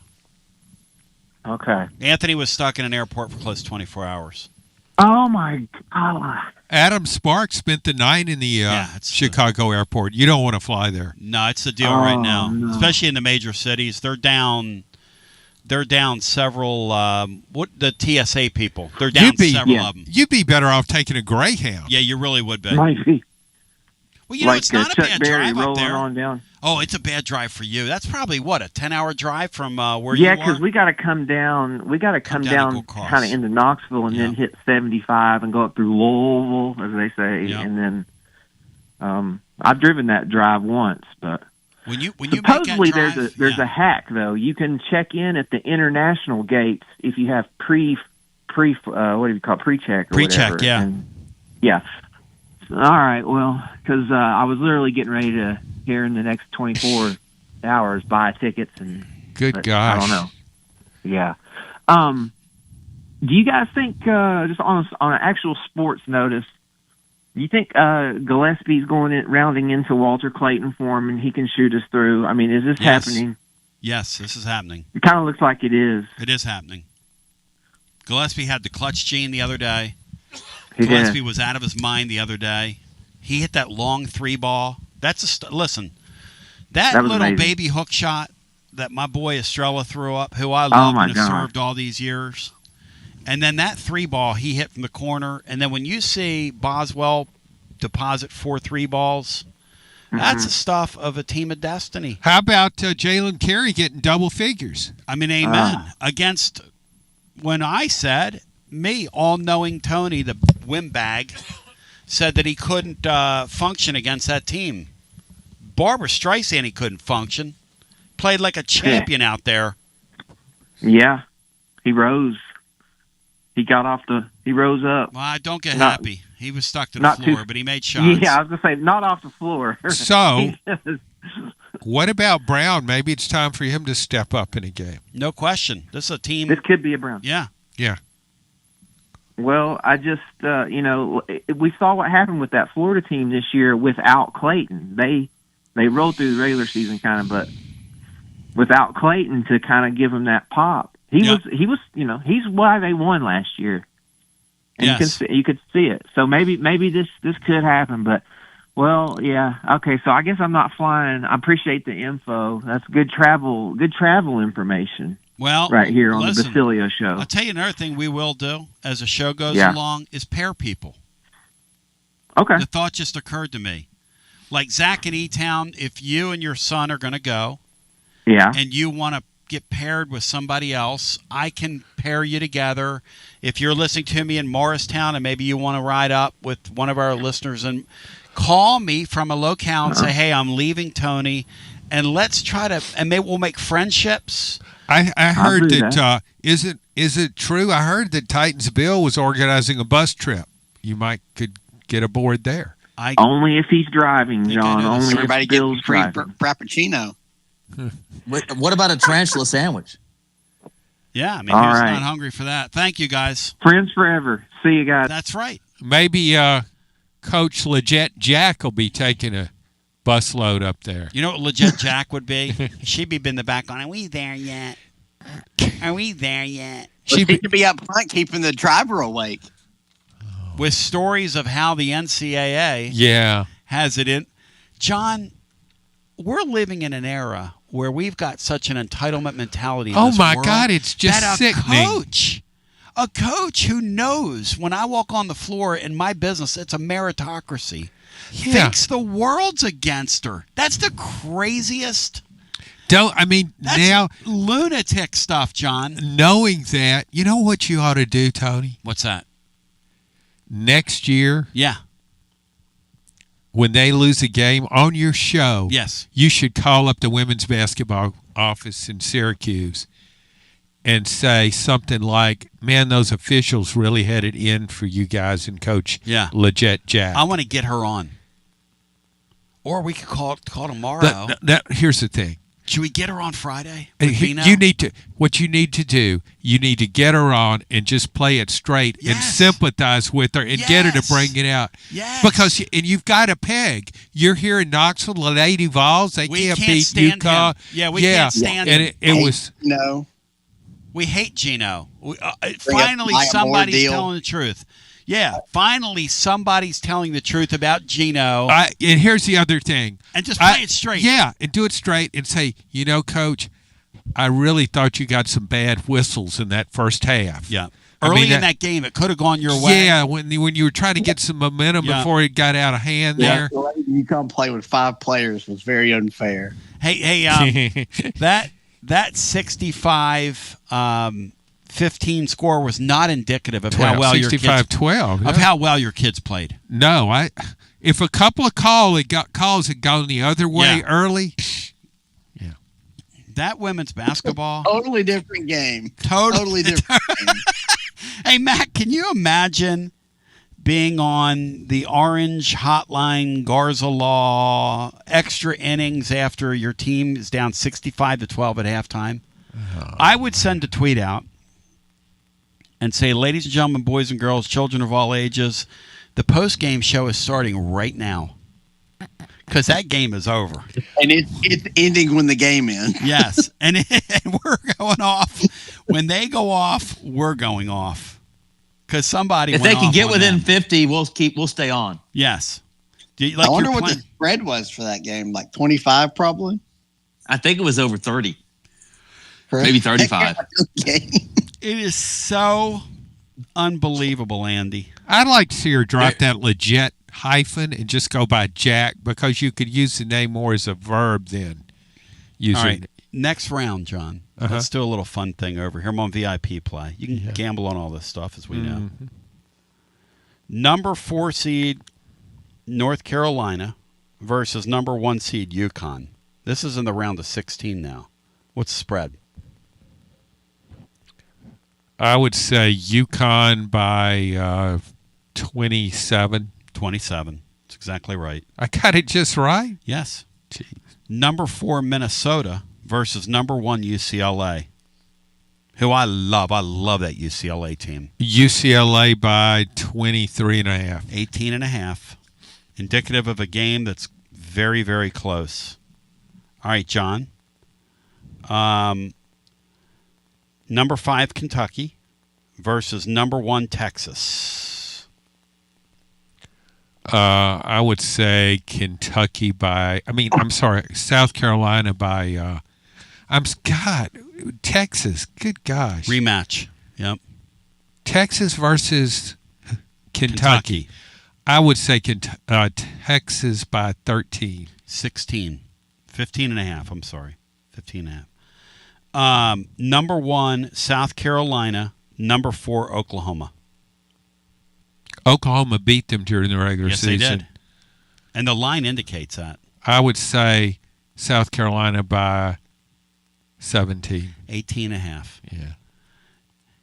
That is a sport, and I'm here to tell you the truth, that 32 teams is enough for them. They don't need to play in. They're not the men. It's not the men's game. Look, no offense to anybody. So the WBIT could have 100 teams in it next year. They did that. When I watch sports, I want to see competition. I'll tell you something else. I'll tell you something else. The first round of the NCAA tournament, now that we've picked these mid-majors apart like carcasses, is borderline unwatchable on the men's side. Those non-competitive games are very hard to watch. Tennessee and Miami of Ohio the other day. What is the point in that? Like at some point you got to go, and that's a 6-11. Those 15 twos and 16 ones. I mean, this is both games now. I would like to see a tournament with you would take the worst 64 teams in the country and put them in a tournament. The worst 64. And just put them in a tournament and let them play? Yeah. Hey, Matt, could our ladies hold the trophy at the end of that? Because Matt had a great line in the middle of Brian's women's NIT rant when he said... What did he say? Say it again, Matt. Well, every one of those WBIT teams would probably beat Tennessee because those teams are obviously care about playing still. And the Lady Vols quit caring about a month and a half ago. Hey, John, when they do that, Lady Vols do that thing like they do in the second half when they quit playing. That's amazing. I know, and particularly against NC State, because NC State, they lost maybe their best player, one of their 3 best players. They lost her to an injury. Another one of their top 3 players had to have her ankle taped. She was limping, and they still pulled away in the fourth quarter. Now, Brian, I'll give you credit. Third quarter, the Lady Vols played well in that game, which usually it's been the third quarter where third quarter they didn't. Whereas where they quit. It's like they get exposed to that head coach and they just go. That's all coaching. To come out of the locker room and get just blown out by teams. That's 100% on your coach. I don't care, who you are. Yeah. Every third quarter. The other team made adjustments and you kind of didn't, and your team's not inspired to come out and play after halftime. Wasn't Jeremy Pruitt's third quarters were not great? Am I right on that one? He's pretty good hire. I don't think any of his quarters were great. Dooley's bad. Dooley's teams actually were pretty competitive in a lot of first half. Dooley could coach, y'all. Dooley could coach. He's just an insufferable. I want to shout my friends out at VIP Play. I got those numbers at VIP Play. I mean, you can play anything you want to play at VIP Play. Bino, I'm going to tell you this. He doesn't say that he wanted me to admit this on the air. First of all, he leaves Vegas up a lot of money. He hit on 2 slot machines on his way out of town yesterday, John. No way. Nobody hits on 2 slot machines. He hit 2. I said, what are you doing, Bino? Did you leave the casino? He goes, no, I'm still here. I don't fly out till today. He said, I'm losing all my money back playing, what's it called? Kung Pao Poker? What's that game called? Matt, do you know what I'm talking about? Kai Pai? I do not. Kung Pai Poker. No, it's Is that a martial art? No, somebody will tell me. Somebody will tell me, what's the poker game called that Bino likes? The exotic poker. That's like an exotic poker room. The Pai, Kung Pai. What is it? Oh, Pai Gal Poker. Thank you very little. Pai Gal. It's spelled P-A-I-G-O-W Poker. You will stand corrected, sir. How would you like to be at a blackjack table with Coach Leggett Jack? She'd accuse you of counting cards. Oh. As soon as or the dealer. Yeah. You got 5 decks, and, you mixed them all together. Yeah, that's right, Coach Leggett. How fast would they throw her out of a casino? Well, looking at her, it'd need a couple of them. By the way, shout out to my friends over at VIP Play. You can go claim your VIP Play welcome bonus. First bet, $20. You get $100 in bonus bets instantly. The promo code, the phrase that pays, is TN Tony. Believe that. Believe that. And by the way, 200-plus leagues, numerous bet types, props options. It's amazing, Andy. VIP, everybody gets treated like a VIP over at VIP Play. And you better believe that and know that. And with the Sweet 16 upon us in Tennessee there, check out their specials tabs because they have it. You can also get action on our Tennessee baseball Vols over there at VIP Play. And that's why everybody gets treated like a VIP over at VIP Play. They treat Leggett Jack, Coach Leggett Jack, like a VIP? Like she's legit. If you have a gambling problem, 800-889-9789.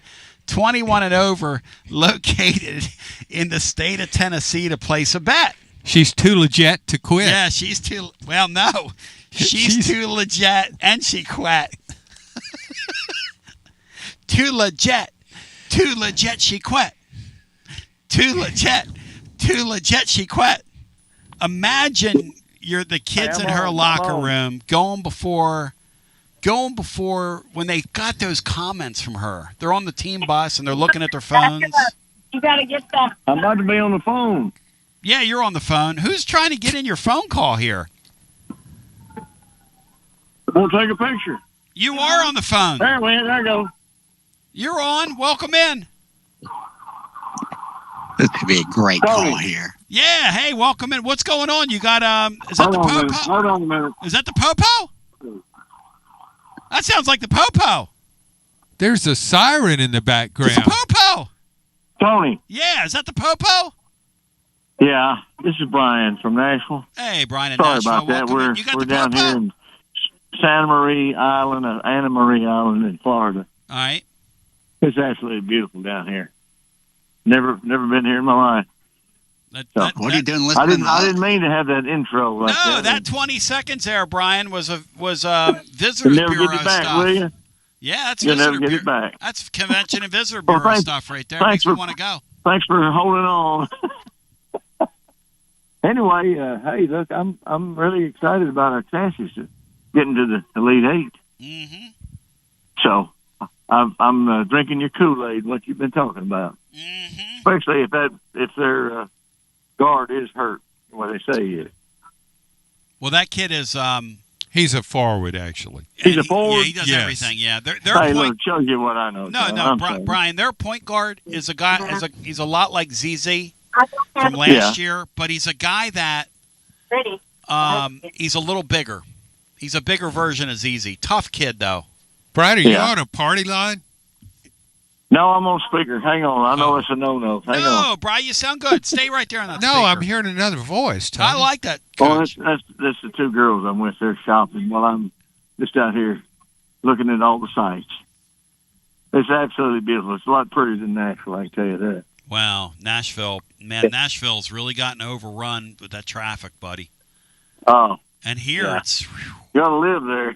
It's a tough putt here, brother, right now. Yeah. Well, look, I'm not going to hold you up long. I just wanted to say hello. No, why would you sing us a song, man? Well, I don't know what I'm out here on the street with all these people. Do it. That's even more. I bet you'll get tipped, Brian. Hey, with listen, your voice. now, I did well on the karaoke on the hit that we were on. You ought to see this cat sing. What did you sing on the karaoke? When you come to town next year, you're singing with our band. I sang My Way, and then Quando, Quando, Quando, which is a pretty upbeat song. Well, sing me a little Quando, Quando, Quando. Tell me, when will you be mine? Tell me, Quando, Quando, Quando. That's how it goes. And do My Way for us. And now the end is near, and so I face the final curtain. That's enough. No, it's not. You just lost 100 listeners. No way, dude. People love you, man. You think we have 100 listeners now? What do you do? Pay them? Pay them to listen, huh? I tell you what, Big Dog said there's no doubt about it. This man's getting women with those great pipes he's got. Oh, I've got one in particular. Hey, you got great pipes, and women respond to that. Well, I appreciate that. I'll tell you this, Brian. Maybe you have to have your ears checked out there. Hey, Brian, when I met you at Calhoun's last year, you're a good-looking man. Well, not too bad for 67. Shit, I ain't gonna lie to you. Hey, for 67, you know what? You're in the upper 99 I better quit calling you. My head is getting too big for my hat. Well, you're in the upper 99 percentile for 67. Thank you, sir. Appreciate it. I like to think that I'm good looking for my age, and then I think, what? Hey, baby, all you paisans, I hate you because you all look so damn good. Yeah, that's Something about that olive skin. It's olive oil, brah. It's good fats, man. We got good fats in our diets. Hey, listen. My best friend is Sicilian. Yep. Even though he was born in America, but his name's Carini. Yep. And he's 68 and he looks like he's about 40. That's him. That's what I look like. Wow. It's like I've been up about 40 straight hours. Brian, you're the man. I love you. Self-deprecating humor will get you a long way with me. And so will honesty. Thank you, Brian. Thank you, buddy. Love you. Does he have a good voice, yes or no, John? Yes, he does. Yes, he does. The resonance coming out of his pipes. Yeah, I could. And as Big Dog says, women respond to that, man. I wasn't really that keen on Quando, but My Way is kind of a classic. Well, why wouldn't you like Quando? I'm going to ask that to Coach at Syracuse why. Yeah, Coach. She going to have some reasons. Coach, Quando, like you. Do you guys, Matt, at the end of the day, was introducing the Syracuse's ladies' comments into the show, was that a good thing, smart thing to do, or a dumb thing to do, in retrospect? I mean, it might as well have been a fun thing to do. It breathed life into the deal. Low caller day. Yeah, it makes no sense, doesn't it, John? That would breathe life into the show, but she's a great foil. She's made herself a point of derision. I guarantee you that's the most that lady will ever, what do they call it, like going viral or whatever? I mean, I might even know her name by the end of tomorrow. Legit Jack. What last name? It's hyphenated. Oh, that's her name? Legit Jack? Legit Jack is her last name. First name? Felicia. Felicia with an S, not a C. Felicia Legit Jack. Brad, do you have any other final thoughts here on the way out? We preview Wichita State tomorrow with the foremost expert on them. You mean Iowa State? Is that what I said? You said Wichita State. Yeah, you meant Wichita lineman. Oh, man, what a Jimmy Webb. Did he write some classics or what? Yeah, he did. That Wichita lineman is still on that line, brother. And you hear that in the whine. You hear it in the whine. Whew. God, that's a great song. That might be a perfect Wichita song. State's in that 48-team women's tournament still. No doubt about it. Poor Kim Caldwell, man.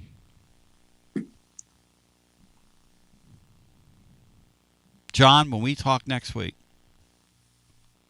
when you're back in that chair, are the Tennessee Volunteers still alive in the NCAA tournament?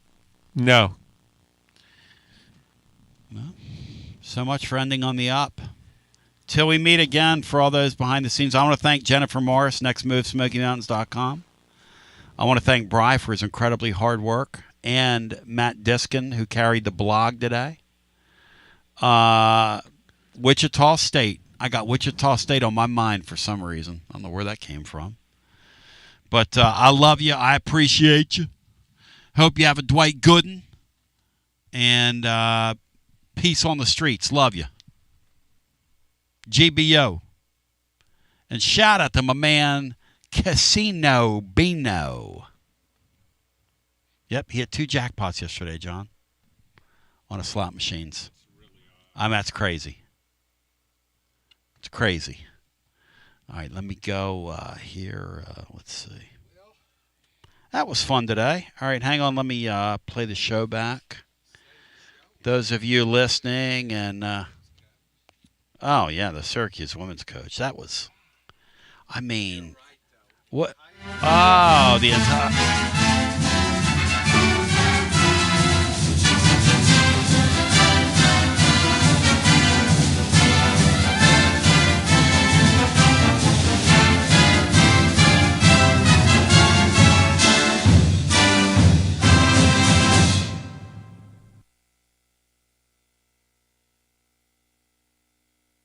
You're listening to FM 105.7 and AM 1340, WKGN Knoxville, and W289CU Knoxville, Fan Run Radio. Well, the subject over on Twitter Spaces says it all, ladies and gentlemen. And I let Twitter Spaces, I let it drive the show. Matt thinks I let the folks over on YouTube drive the show, but really I let the